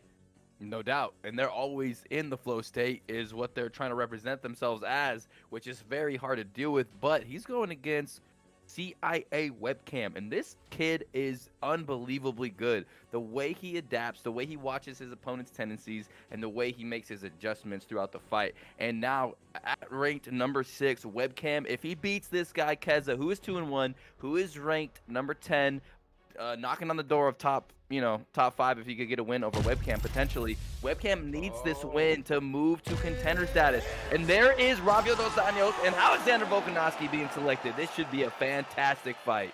Oh, I do love seeing Rafael back inside the octagon. RDA, such a good pick. Grappling stats are fantastic for RDA, right? Striking is really good as well, but you know, as a southpaw, he's got that grappling with an orthodox, right? The hips are right there for him. Alexander the Great Volkanovski up 10 pounds. Interesting pick at lightweight, Rob. It is. It is a very interesting pick. He's got a lot of speed. He's going to be able to move very well. He's going to be able to get that takedown. You know, Alexander Volkanovski is an issue everywhere, but RDA, he's going to be able to land some nice kicks. He's going to have some power, but he's just got to watch out. That speed is not going to be there. Oh, good pivot right there by Webcam. You can see the lateral movement already on display. Seconds in. Left hand, though, from Kessa. Left hand lands. Oh, going to the body early. Left hook on top. And you're already seeing a lot of pivot movement from Webcam. Head movement as well, right? He's never on the center line. Always keeping it moving, keeping it active. Not really sure where he's going to be when you throw a punch. Beautiful work from both gentlemen right there. That was close. CIA Webcam almost landed that short elbow. after that duck. And, you know, Keza's doing a great job. He's being patient. He's landing some good shots so far. I think he's ahead in this fight, definitely. Good shit. Keza not really committing to any strikes, right? To your point, he's waiting for Webcam to kind of make a mistake, but no mistakes are appearing. Gets dumped right there. Webcam now in half guard. Yeah, now in half guard, and he's able to land some good shots. You see that hook protection on that right side from Keza, but, you know, Webcam, this is where he wants to be. 3 minutes left on top. Let's see what his ground game has. Let's see what kind of tools he brings out here. Let's see what kind of control he gives, but he just elects to stand right back up, Bane. Slams that roundhouse kick into the body. You can see that did some significant damage onto the stamina of Keza. Keza a step behind so far. Big 1-2 though, lands on the chin of Webcam. Webcam trying to evade, trying to get out of the way, is successful sometimes, but the problem is, right, Rob, if Keza gets the timing down and Volkanovski sways into a punch, maximizes, multiplies the damage. Definitely. If he runs into like a hook, a head kick, a body kick, it's gonna multiply the damage. Ooh, that's a little scary right there. So Keza looks like he's starting to adapt to that movement, and like you said, he's got to be careful with how much he relies on those pivots. I mean, they're great, but they're vulnerable. And that's the thing. The second Keza feels like he makes a read, there's the slip straight from Webcam that just crushes the nose of RDA. Big combination right there. Each guy traded hooks. Keza trying to be the aggressor, but that footwork, that movement of Webcam has given him serious problems through 3.5 minutes. Definitely, and it's making him miss. It's gassing him out a little bit, and there's that takedown by Keza right into the side control. It's a really hard one to deny in this game unless you hit L2, R2, and the left stick forward. But, you know, it is what it is, and this is an opportunity here, Bane, where because Webcam has him against the fence, he's going to get a quicker get-up, and he utilizes that. Powers up. This is a great round for CIA Webcam. However, right, talking about statistics, that's one takedown officially on the docket. RDA landed 2 strikes inside the pocket here. Keza, though, just not really being as efficient or accurate through 5 minutes. Each got traded an uppercut right there. And Keza's doing a great job with his lead hand. Nice catch there, but he is popping Webcam with that lead hand, with the uppercut and the hook pretty nicely. Webcam, like that run right there, that left hook. Oh my goodness. Spinning elbow lands on RDA. Keza back by the great to conclude round 1. First 5 minutes were a chess match for the most part, right? It was back and forth, tit for tat. So much power from Alexander the Great Volkanovski in those final seconds. Have to believe that notches the round, in my opinion. Yeah, for sure. Big overhand lands at the end. Did a good job pivoting throughout the fight. You know, Keza is still in this fight. It's very close first round, but I think Webcam does take it. Here we go, round number 2. Let's see what happens here. CIA Webcam doing so much good work through 5 minutes. Can Keza make the adjustments? Good takedown right there. Gets Beautiful. the hips. Dumps Volkanovski on his back. On his back. Webcam does have that cage behind him. He could use that to get up, but right now it's Keza just advancing, getting a denial, and Webcam putting him back into full guard. Goes again. Can he get up? No, denied. RDA smart enough to deny that one. Pretzels him. Can he just flow right into side control? Yes, he can. Nice play. Short little elbow there, Bane, and control and damage is what he's looking for. Ooh, an early deny right there. That's going to open up the crucifix, but Webcam defends it.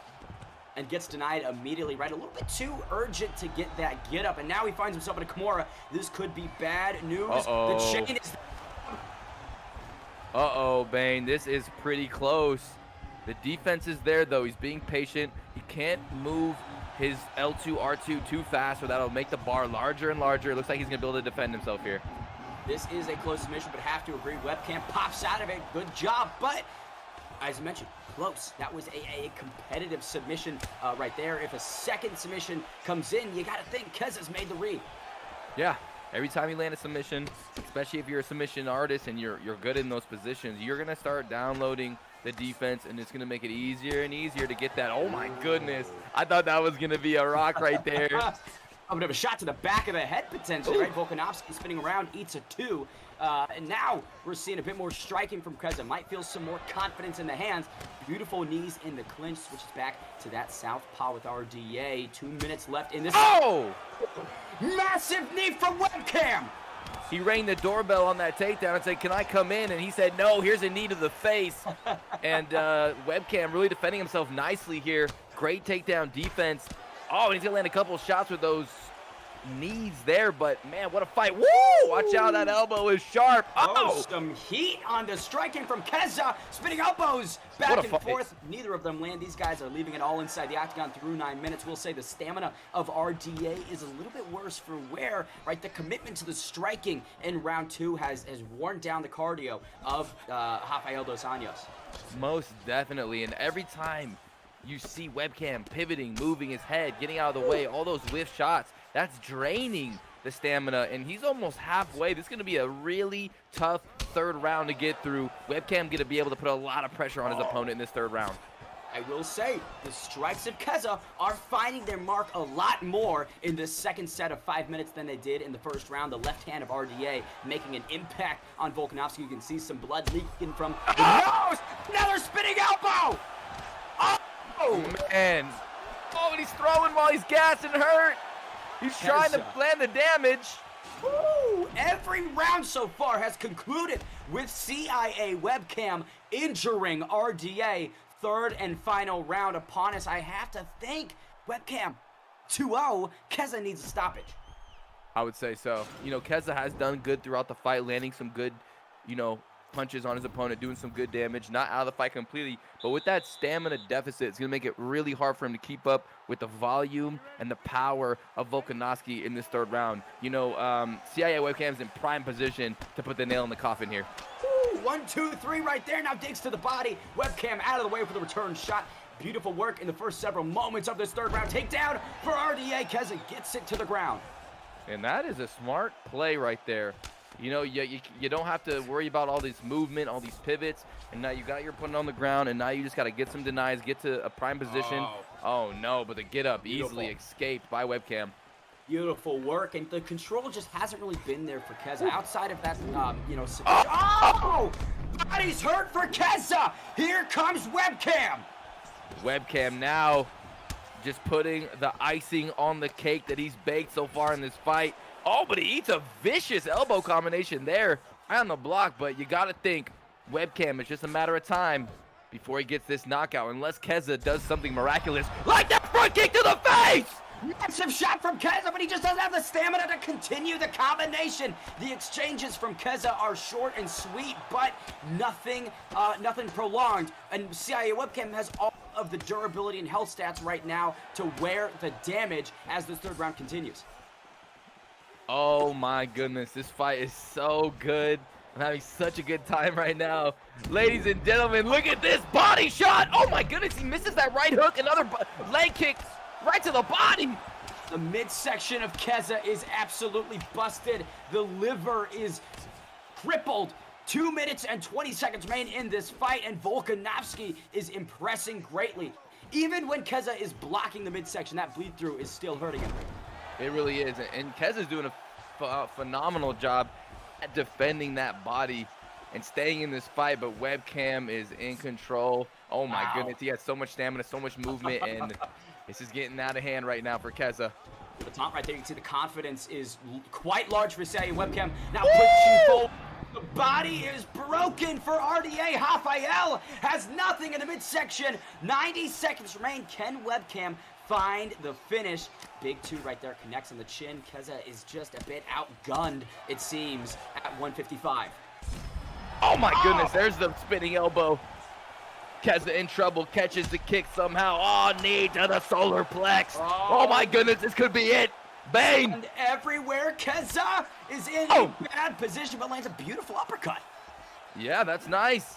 And he can only do that, throw these one-off power shots, but Webcam, baptizes Keza! Big shot right there, that's it, it is over. 30 seconds remain, they were not needed. RDA forced to submit to the will of Alexander the Great Volkanovski. Keza just not up to the task today. CIA Webcam remains in the top 10. Yeah, you know, he was ranked 6th, 3-1, just fought a 10th ranked opponent, 2-1. Now that makes him 4-1, and that is where you start getting to the title picture, the contender spot. So, you know, that top 5 is looming, and I cannot wait to see CIA again in the future. And what a performance, Bane. I mean, the movement, the pivots, the spinning elbows, the ground and pound. I mean, it's just such a great exchange. And Keza really defending himself at the end there with the body shots and really holding out to the bitter end, fought valiantly, but Webcam just too good, too strong, too fast. Keza goes out on the shield, but you know, you talk about the movement. This is not something that you see typically, right? That head movement, that footwork from Webcam, that's not typical. I'd love to see more of it, but he has really found his niche, his special, you know, sauce, I suppose, and it's that movement. Even late in the fight, you would think Keza would make the reads, maybe catch on to what CI Webcam is doing, but even late in the fight, still whiffing big on strikes. I mean, that's what was most impressive for me. Have to think, if you're ahead of CI Webcam, I mean, how do you stop a guy that moves that well?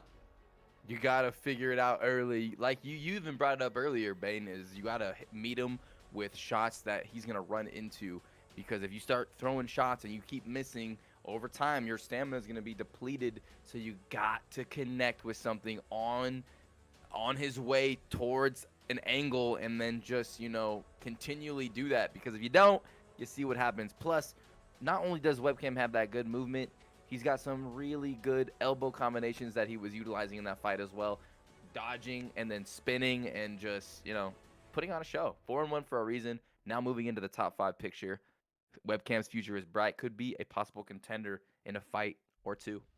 Will say, you know, one strike that seemed to be missing throughout that entire 14-minute-and-a-half affair was leg kicks. That's a beautiful way to stop someone from moving around and chop them down like a tree. I don't believe we saw too many of them. Keza might have forgotten that they existed. I will say, the streak's been snapped. CI Webcam, only 30% of the people voted for him. 70% thought that the Flow State King was going to get it done. So the underdog cashes in on this one. Next up, though, Rob, the action continues. Yurda versus EK Harambe, the number 5 contender. 2-0 Harambe plans to win this fight, hopefully boosts him into the top 3. Could be a fight between himself and Webcam in a number 1 contender position, but the number 7 ranked Yurda, 2-1 this season, coming off a hard-fought win versus Danny, plans to make EK Harambe the next win.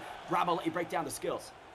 All right, here we go. Like you said, ranked 7th Yurda, 2-1, unrelenting pressure, comfortable wherever, elite head movement. And we're coming back to us right now because, you know, we just want to give you a little bit of a close-up when we're talking, a little bit of a smile. Hey. With the face as beautiful as that, we got to give you as much time. Yeah, exactly. I don't know why you're hiding your beautiful face with those big old sexy glasses, but you don't want to distract the crowd when they're watching the fight. So here we go. Let's get it. Robert Whitaker on both sides. Once again, the Reaper mirror match is what we're seeing at 185, which makes complete sense. Such a well-rounded fighter on the roster. EK Harambe in the green trunks with the red gloves. Yurda, blue gloves, black trunks with the gold trim. And that gold trim is looking nice. EK Harambe undefeated, 2-1, 2-0. Yurda 2-1. This is a huge matchup. If Harambe could get this win, that pushes him towards that top, you know, 2 or 3 position, and that's where you start getting the contender calls from Zayna White and Big Luke. So this is a big moment right now for Harambe and Yurda too. If Yurda wins this fight, I mean, that's huge. Massive defense right there. EK Harambe did such good work to find the back of Yurda and work to the takedown, but you just can't get it right. Whitaker, such a hard guy to take down. Yurda making him pay, going to the body early. Definitely. Super hard to take down. Fast, vicious striking. It's always a fun contest when you're playing Robert Whitaker. And what is his counter? Robert Whitaker. Makes perfect sense. Bobby Nux is the guy to take out Bobby Nux through 2 minutes. Have to think EK Harambe sticking with this grappling approach, finding a lot of success with it. Let's see if he can get it down on his second attempt, kneeing the left leg of Whitaker, right, trying to compromise the stance, the footwork, and he does get it down. Hooks are in for EK Harambe. And this is a great spot to be in so early into the round. The back has been consumed. You could go top mount. There's a nice little deny there. Is he able to generate some grapple advantage? But no, he's unable to. Harambe still on top.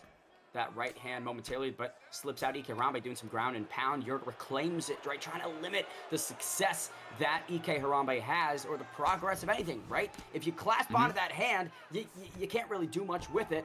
Yurda tries to get into that half guard flip around, and he does. And it is Harambe faking, landing these short shots, trying to figure out how he can advance his position, really faking that arm triangle, and he uses that to get the full mount. Good play so far. Now on top, able to posture up, and this is where you're going to be seeing some Robert Whittaker punishment. Yurda doing a good job of mitigating damage so far, right? Shelling up and then framing when he needs to. Regains the half guard. 60 seconds remain in this opening round. Have to think EK Harambe's control has been the story of the first 5 minutes. For sure. And this is an opportunity where, oh yeah, there's the deny. He's going to be able to get a quick get up. Oh my goodness. Oh! What a flick preemptively by Harambe to keep that control. That is some quick thinking. Those EK guys clearly working on the grappling. First Trixie with the Habib Nurmagomedov pick earlier. Now EK Harambe, right? Focusing on the ground. That's something that we really haven't seen from EK in the past. EK is pretty damn good and well-versed in these ground exchanges for sure. That's kind of what they were known for back in the day before they added so many new fighters. There's a nice little exchange. And if Yurda would have waited a little bit longer on that get up against the fence, he probably would have been able to get up. But Harambe met him with a deny. And Harambe just doing really good right now. He's looking like a damn freaking killer on the mat. Good knee right there from Harambe to start things off. Would say the bruising on Yurda, right? You can clearly see some discoloration on the midsection. Big left hand. Oh! Oh man, that uppercut landed clean and dropped him. Good shot by Yurda. Yurda finally having some success in the hands. That's what you want to do, right? If you're facing a grappler, you want to throw uppercuts. You want to throw shots coming up like knees, right? Upwards to counter the takedowns. Now, Yurda landing and pushing forward. Definitely. And it's easier said than done. It's sometimes really hard to time the perfect knee, the perfect uppercut. But when you do, oh, it feels so good. Whoa! That straight overhand is quick. But Harambe unable to land it clean. Good defense by Yurda. Yurda fighting a lot better in this round, but nice body shots. Oh, we're getting pulls. Oh, elbow lands. Oh, my goodness. You can see Yurda, right, missed that strike and then preemptively tried to pull that elbow and then landed a beautiful job. Now defense right there for Yurda. Desperately needed to stay on the feet, and he does. You can see EK Harambe. Big whiff right there on the break. Big whiff, and Yurda starting to put on the pressure right now, taking away all the space in the odds gun, pushing Harambe to those outside black lines. And you see Harambe trying to utilize that teep kick to create some space, but Yurda is all over him. Woo, lead uppercut connects on the chin. Very different second round than the first round. Yurda doing such good work. Now in a bad spot, though. EK Harambe trying to push him up against the cage. Can he do it? No, Yurda gets out of it. Yeah, he does, and that was a nice little left hook uppercut, too, to catch Yurda while he was trying to pivot escape right there. He did have his block up, but he ran into two big shots. Right hand lands, they're exchanging. Here comes Yurda pushing a little bit forward, and Harambe trying to respond. Oh my goodness, they are just throwing bombs on each other. Yurda landing a bit more efficiently in that exchange. You can see EK Harambe retreating, now trying to use the footwork to get back in, but Yurda looking like he's found some serious confidence as this fight's continuing. He most definitely has, and the pressure. There's a nice little slip by Harambe, but the spinning elbow lands flush. Yurda has him in trouble. 1-1-2 lands left hook. Oh my goodness. Drops Harambe. He jumps into the guard bane. This could be it. EK Harambe is struggling on the ground, somehow stays alive. The durability on display for Bobby Knuckles, but in terms of longevity, right, that health stat is not that high for EK Harambe, Rob. It is not, and that was some sick defense there. Blocked a lot of those shots. Was able to survive that round, and that's huge right there, because the fight could end if you make just one or two mistakes on that ground and pound. But still, Yurda in control, having a fantastic second round, Bane, and that stamina on Harambe is a little bit low as well compared to Yurda. So everything, the momentum is shifting. Oh my goodness, just as I say that though, the sweep from the bottom. Late sweep, not really too much time on the clock. 15 seconds remain in this second round. I have to believe Yurda has locked this one up, and we now know what happens when this fight remains standing. Yurda definitely has the advantage in the hands. I'm anticipating EK Harambe to come out in this third and final round with a serious desperation to get it back to the mat. I would think so. I mean, his top 5 ranking is on the line. His undefeated record is on the line. And this could be a 1-1 situation going into this third and final round between these two killers. And right now, Harambe needs to find a way to deal with the striking aggression from Yurda. And right now, he's starting to put the aggression on him. That was beautiful, right? Pressures immediately right off the bat, pushes him up against the cage and not taking a step back. Ooh. Massive uppercut lands for EK Harambe, now clinches, full type plum, landing some knees and some short strikes, pushes Whittaker up against the cage, gets Yurda's back. Can he track him down? He might just be able to. We'll see. He's landing these short knees, and there's the drag down. Beautiful work right into side control. Harambe getting him where he wants him, and that's on the ground after some good, skills on the feet, some good showcasings. Yurda needs to pop back up as soon as possible. 3 minutes and 48 seconds remain in this fight, and we saw round 1. EK Harambe has the ability to keep Yurda down there for the entirety of the round. That's not what you want if you're Yurda. Definitely not. This is not where you want to be. I'm not sure where his mental state is at right now, but he's got to stay calm. He's going for that full guard instantly, and that's not what you got to do. He's got to be a little bit more elegant in there. Yeah, the dominance, the slick ground skills from Harambe. This is where he has his advantage, especially on top with Whitaker, Bane.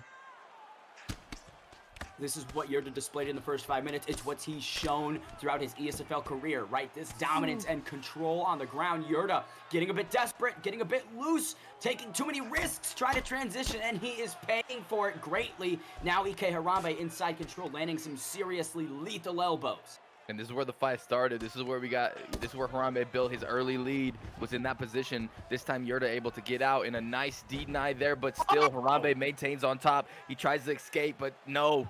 Unable to. No success so far on the ground for Yurda. This is a terrible turn of events for him. So much good work that he did in round 2, evaporating before our eyes. Yeah, for sure. And that's because Harambe is so good at anticipating these animations and these moves from Yurda and just getting these denials. And now he's full mounting, landing punishment again on the delicate, fragile head health of the man who they call Yurda, who did so well in round 2, but just cannot get this man Harambe off of him.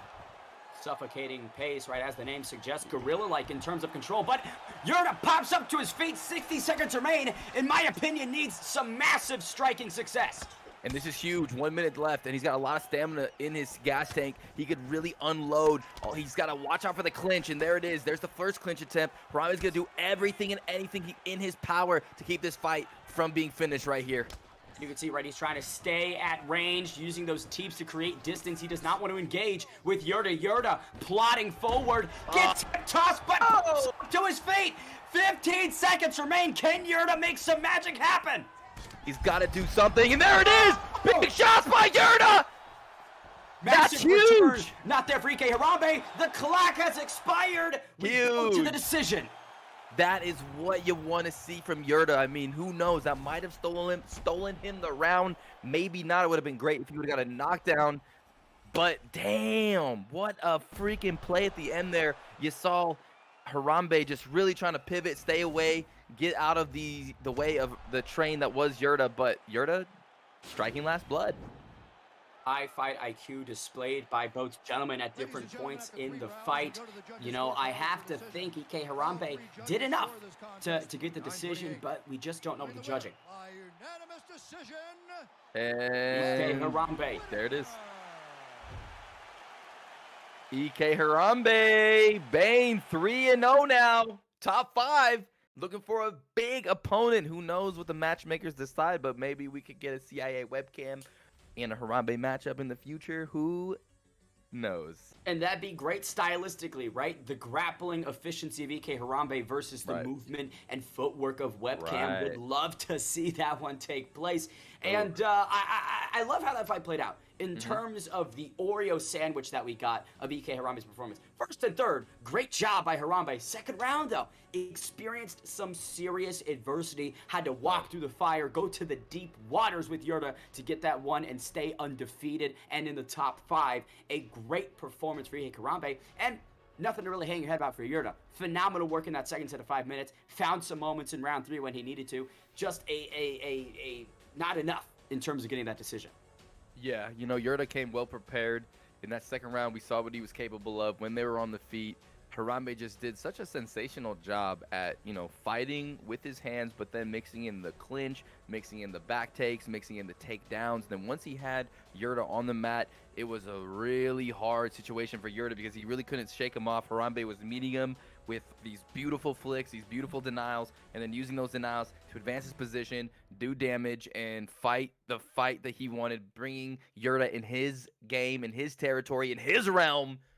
And that's why EK Harambe is now 3-0, top 5, maybe a top 4 opponent on the Xbox leaderboards in the ESFL. I have to apologize. I didn't know what the betting line was for that one. I've broken my promise to keep my eyes on it. I know. How can I do that? It was a terrible decision on my part, but I am excited, Rob, because now we're at the co-main event of the evening. Top 5 action ahead. BSD Simple Benny versus the number 2 ranked Fatinator. The 2-1 Simple Benny wants to take out number 2, jump into the top 3, and contest for the throne. Fatinator, 3-1 this season, has a recent win over Simple Benny in prime time, one of the best affiliate leagues on the scene, and needs to solidify his number 1 spot in the rankings with a win today. Rob, this one is action-packed at 155. No doubt it is. BSD Simple Benny, teammate of who we saw earlier, Broomstick, is here, and this is a huge opportunity here to be a former title contender in Fatinator, ranked number 2. TD versus BSD, those are the camps, and Fatinator is just looked so sensational lately, but he's gonna have to deal with an up-and-coming Simple Benny, who is ranked 4th, 2-1. Winner of this co-main event could possibly, indeed, get a title shot of the winner of God Ate My Pig and EK Dave, which is after this. Don't miss it. And this should be a fun fight. Let's see and talk about these picks. Dustin the Diamond Poirier on both sides. Some Louisiana action. Simple Benny in the black trunks and the red gloves. Fatinator on the blue side of things. We'll say Simple Benny, right? Patient striking, great leg kicks and sneaky head kicks. So mixes it up downstairs and upstairs quite efficiently. Fatinator, good everywhere, as we know, as we've seen. This guy looks for the finish consistently. He is a killer inside the octagon. And Rob, knockout artist. Yeah. And that's what I love to watch, is knockout artists. And we'll see what he brings to the table and how he decides to get to that knockout. And right now, it is Simple Benny, a.k.a. God is Good, versus the Fatinator. Fatinator putting an exclamation point on that early exchange with that massive leg kick. We know how damaging Poirier's leg kicks can be, and you can already see a bit of an effect. Block is gone right there for Simple Benny, but Simple Benny returns with a big leg kick of his own. Yeah, and he's starting to mix in those calf kicks. They do a good amount of damage. They're annoying, they're fast, and they're efficient. And already we're seeing Simple Benny utilize them. There's the catch, and good punches off of it. Good feint right there from Simple Benny. Benny applying a lot of pressure early in this fight, not really giving Fatinator too much space, cutting off the octagon, making that 30-foot octagon a bit smaller, Rob. For sure. And that's what you want to do. You want to consume the space and put on the pressure. Oh, good shots by Simple Benny. Feigning the teep kick and then coming in with a straight punch. Using that R1, R2 escape with the hand coming up. Uses a little bit of stamina, but allows you to get out of dodge. I love that high post, right? That high post with that right hand. Yeah, the high post. You get out of those exchanges so quickly and so efficiently. So defensively, right? Poirier has that Philly shell that he relies upon to catch incoming strikes. And you can see Simple Benny using that application right here, but it's a big combination from Fatinator. And right now, it just seems like Fatinator, oh my goodness, what a sharp elbow land. Big shots as well. And you're seeing Fatinator moving his head all over the place, but the patience of Simple Benny paying off. Each guy having a lot of success with leg kicks. You can see the right leg of both gentlemen is busted, but Simple Benny having a bit more success upstairs. I love how he's drawing out the strikes of Fatinator. You can see the feints are working. They are getting Fatinator to bite, and Benny is countering perfectly. Massive combination from the Louisianan. Beautiful work so far by Simple Benny. He's really doing a sensational job early, and now we're seeing his opponent, Fatinator, trying to put on the pressure, maybe change the direction of the pace of the fight for himself. But the defense, the teep kicks of God is Good, Simple Benny, I mean, it's just looking great. It's looking holy, baby. It's looking, It's looking holy like the Holy Grail. 60 seconds remain in this first round, and you got to think Simple Benny content with how this fight's going. Fatinator, though, turning on the pressure, mixing it up a little bit more, but that leg is in pain, Rob. It is in pain, and you can see his hands continuously going down. He's really worrying about that leg, and that's going to open up some other targets for Simple Benny, who has been fighting so well. But there's the uppercut by Fatinator. There we go.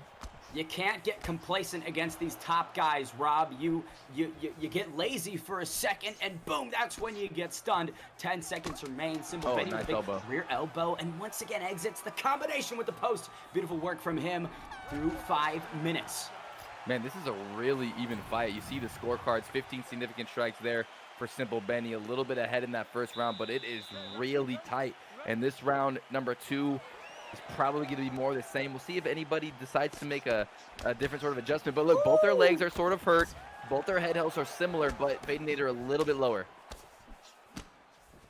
Simple Benny, right, adding a couple more strikes to his combinations now in this second round, right? 3 and 4 instead of the 1 and 2s that we were seeing. Leg kick, oh, massive for Fadinator. Oh, that was a big leg kick. That took a lot of health, ate a big chunk of it, and now Fadinator's starting to open up a little bit. Now he's comfortable inside the pocket. Once again, digs to that right leg of Poirier. Oh! It's on both sides. Sick sequence. Sick freaking sequence. We're seeing a lot of that today, Rob. A lot of pullback to the pullback to the pullback. Once again, leg kick lands for Fadinator. Oh my goodness. And this time it goes the other way. This time it's Simple Benny landing that last elbow. And it just seems like pull, pull, pull. The fourth one is the successful one.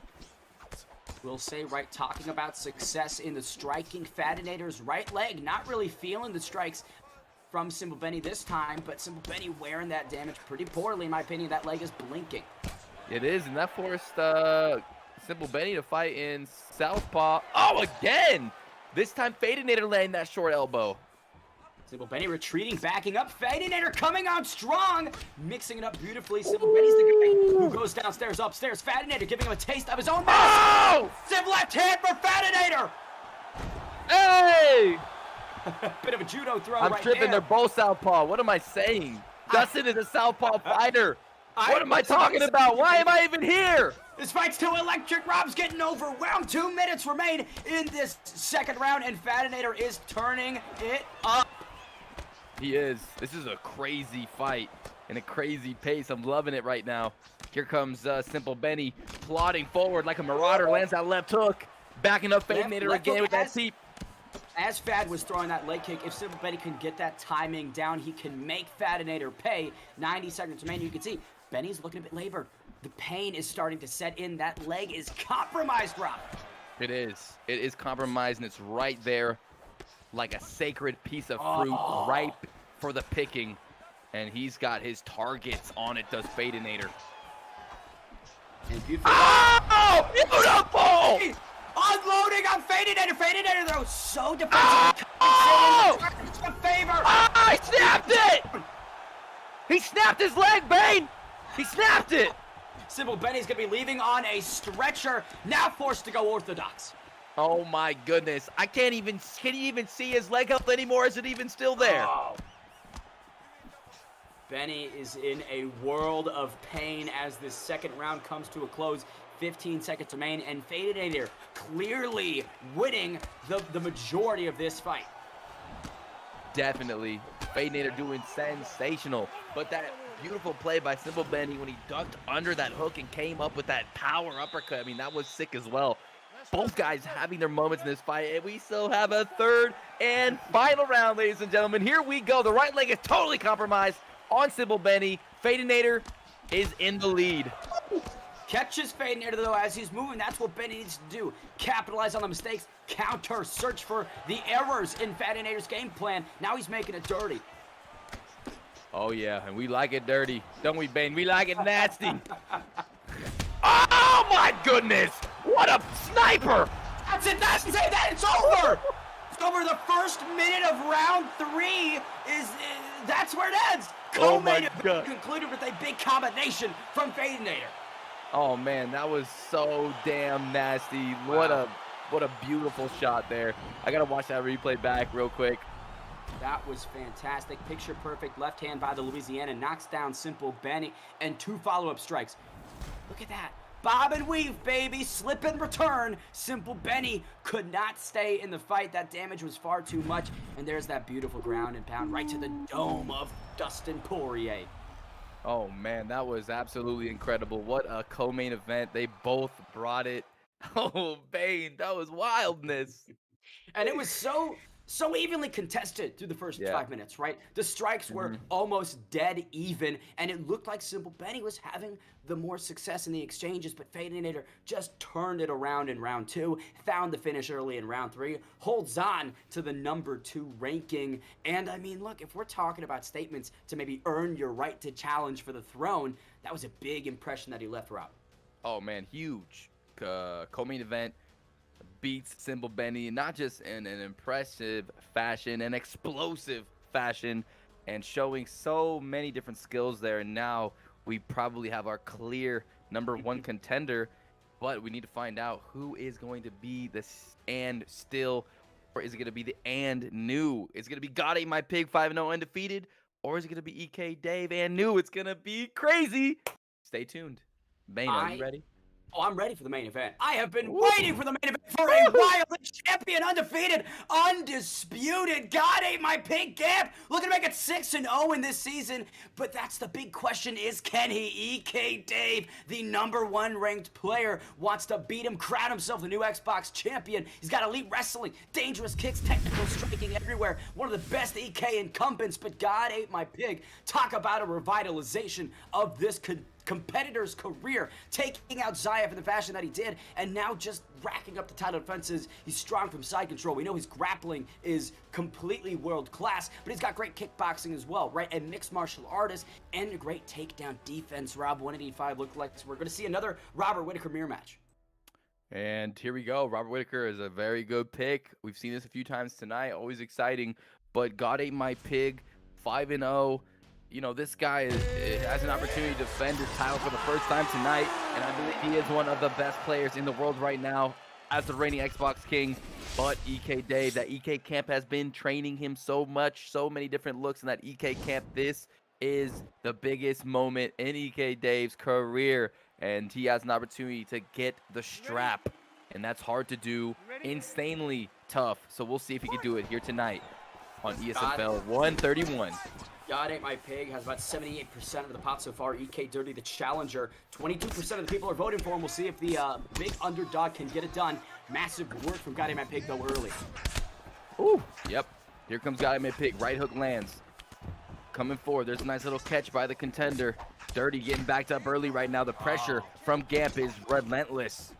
And you can see, right, he's going to the body. He's mixing it up upstairs. Diversified striking sophistication in what he's throwing. Love what Gamp is getting up to early in this first round. Definitely. He's already working his magic. He's already setting the groundwork to the victory.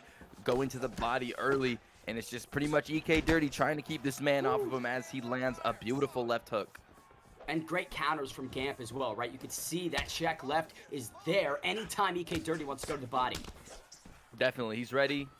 He's well-trained. He's well-versed in the arts of war. And another right hand lands again. Another one lands. Wow. Doubles up on it. Sun Tzu's going to be writing a chapter on God Ate My Pig after this fight, potentially. Yes, sir. And right now, it is not looking too bad for the contender. You know, he's still in there. He's just trying to deal with this, you know, suffocating pressure that God is putting on his opponent. But he's still doing well with the jab, and now he has a little bit more room to breathe. Oh, nice shots.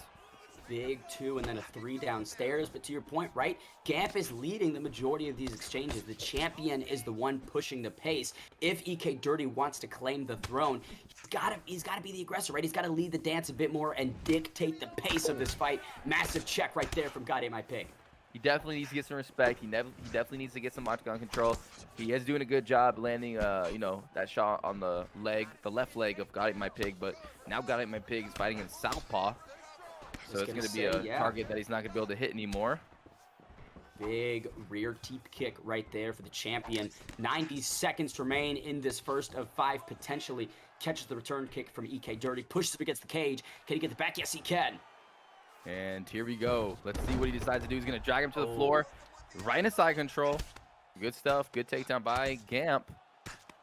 Calculated. That's what you want to see at a champion. Close round through 4 minutes. Gets a takedown in the final minute and adds some control time. Now doing some great damage from side control.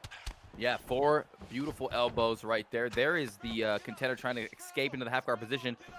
Immediately posturing up, though, and right back into side control. More elbows. 3 again. 4. Oh, 8 elbows so far on the ground for the champion. Gamp is doing very good work. This is just good work for the champion, what you'd expect out of the guy that's holding the title. You know, a tough first round for EK Dirrty in the sense where nothing consistently worked for him. He landed shots, but there wasn't anything strung together. Massive transition, though, to conclude the first round. Right, it's just been pretty much the contender trying to deal with the champion, trying to respond to what he is doing, not really able to impose his game plan, not able to impose his will, besides like a few good, I think a hook or a straight and a hook. But right now, the champ looking strong. Look at those health stats. Look at the stamina. He's winning everywhere right now. Great performance. Once again, right? God Ate My Pig in this southpaw position. Whitaker, orthodox by trade, mixing up the usage of the character brilliantly. Oh! Oh! Up kick, though, for the challenger. Clips him. Gamp clips him early. Round number 2.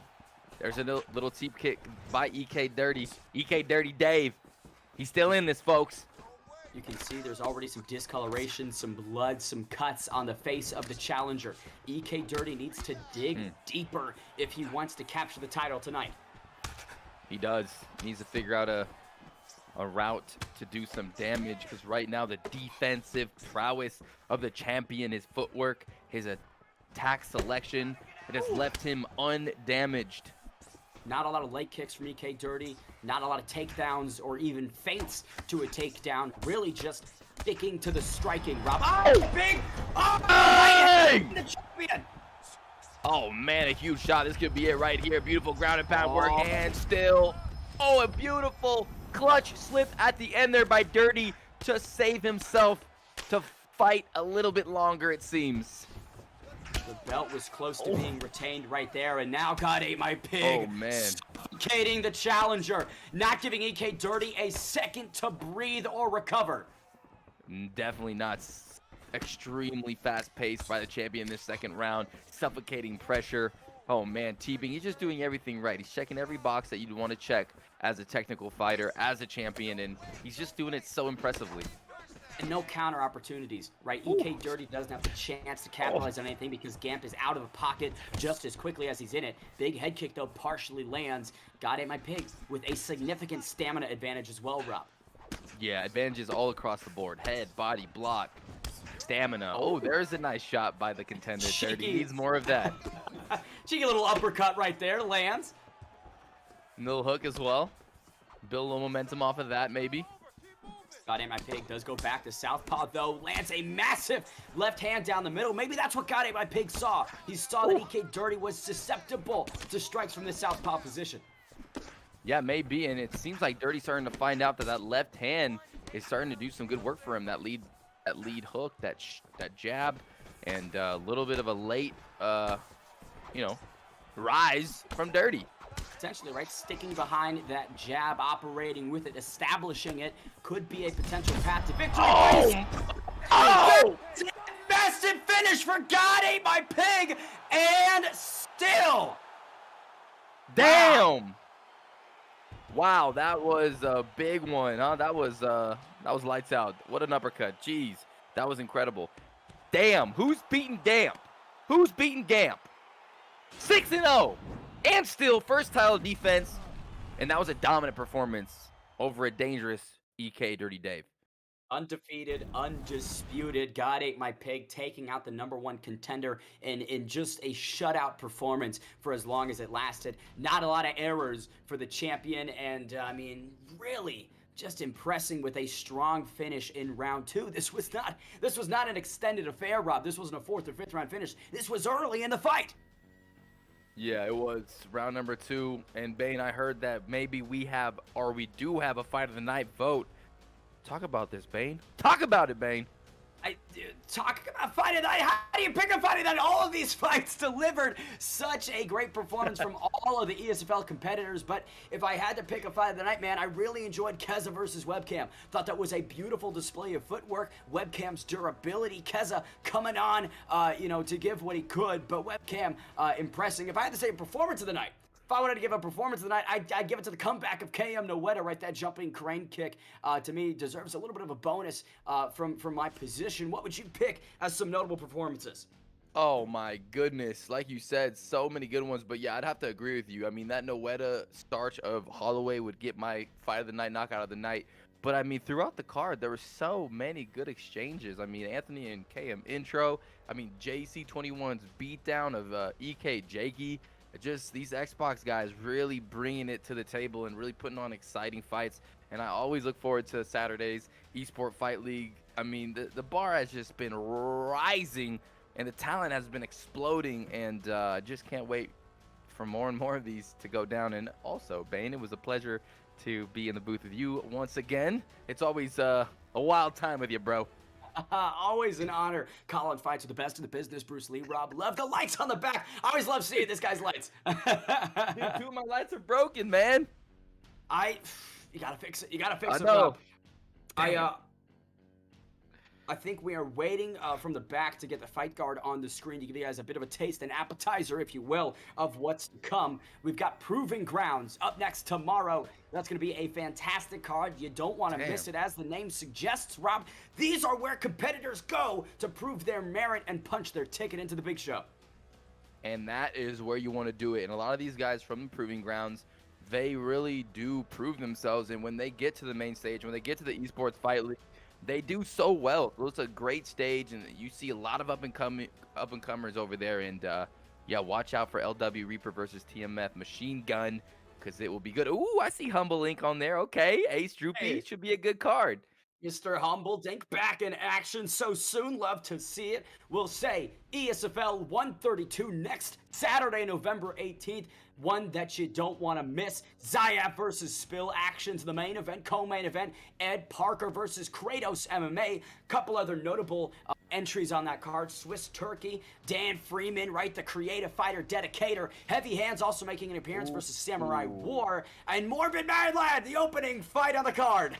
Damn, look at this card. Sick War making... I don't even know if Sick War has ever fought in the ESFL, but if he has, I can't wait to watch him again. Sick War is a super good Twitch streamer. He's extremely dangerous. You got 11 Bravo on there. Dang, look at Swiss Lebex versus UFC Turkey. Oh, my, Ed Parker versus Kratos, and then Zayaf rematch against Spill Actions for the belt. Oh, man, that card is going to be insane. One that you simply cannot miss. Ladies and gentlemen, thank you so much for tuning into ESFL 131. I've been the Bane. It's been an honor. I hope to see you guys in the next one. See you guys later. Hope you guys enjoyed. Hopefully you guys can catch the rest of the Max Holloway versus Yair Rodriguez fight. Peace out. Love you.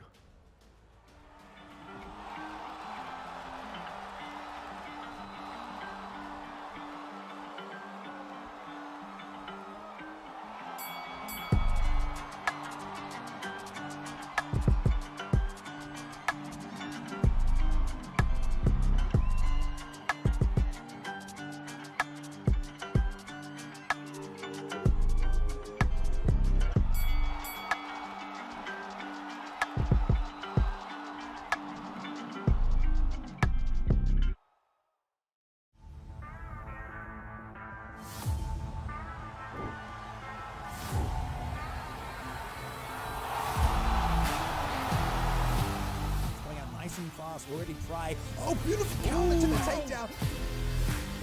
Thank you for joining us tonight. The disadvantage was Zayaf, but then he... Waiting too much on Trixie. Nice shooting, good turning.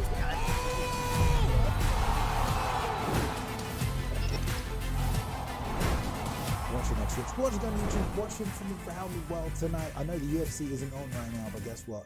The virtual octagon is here.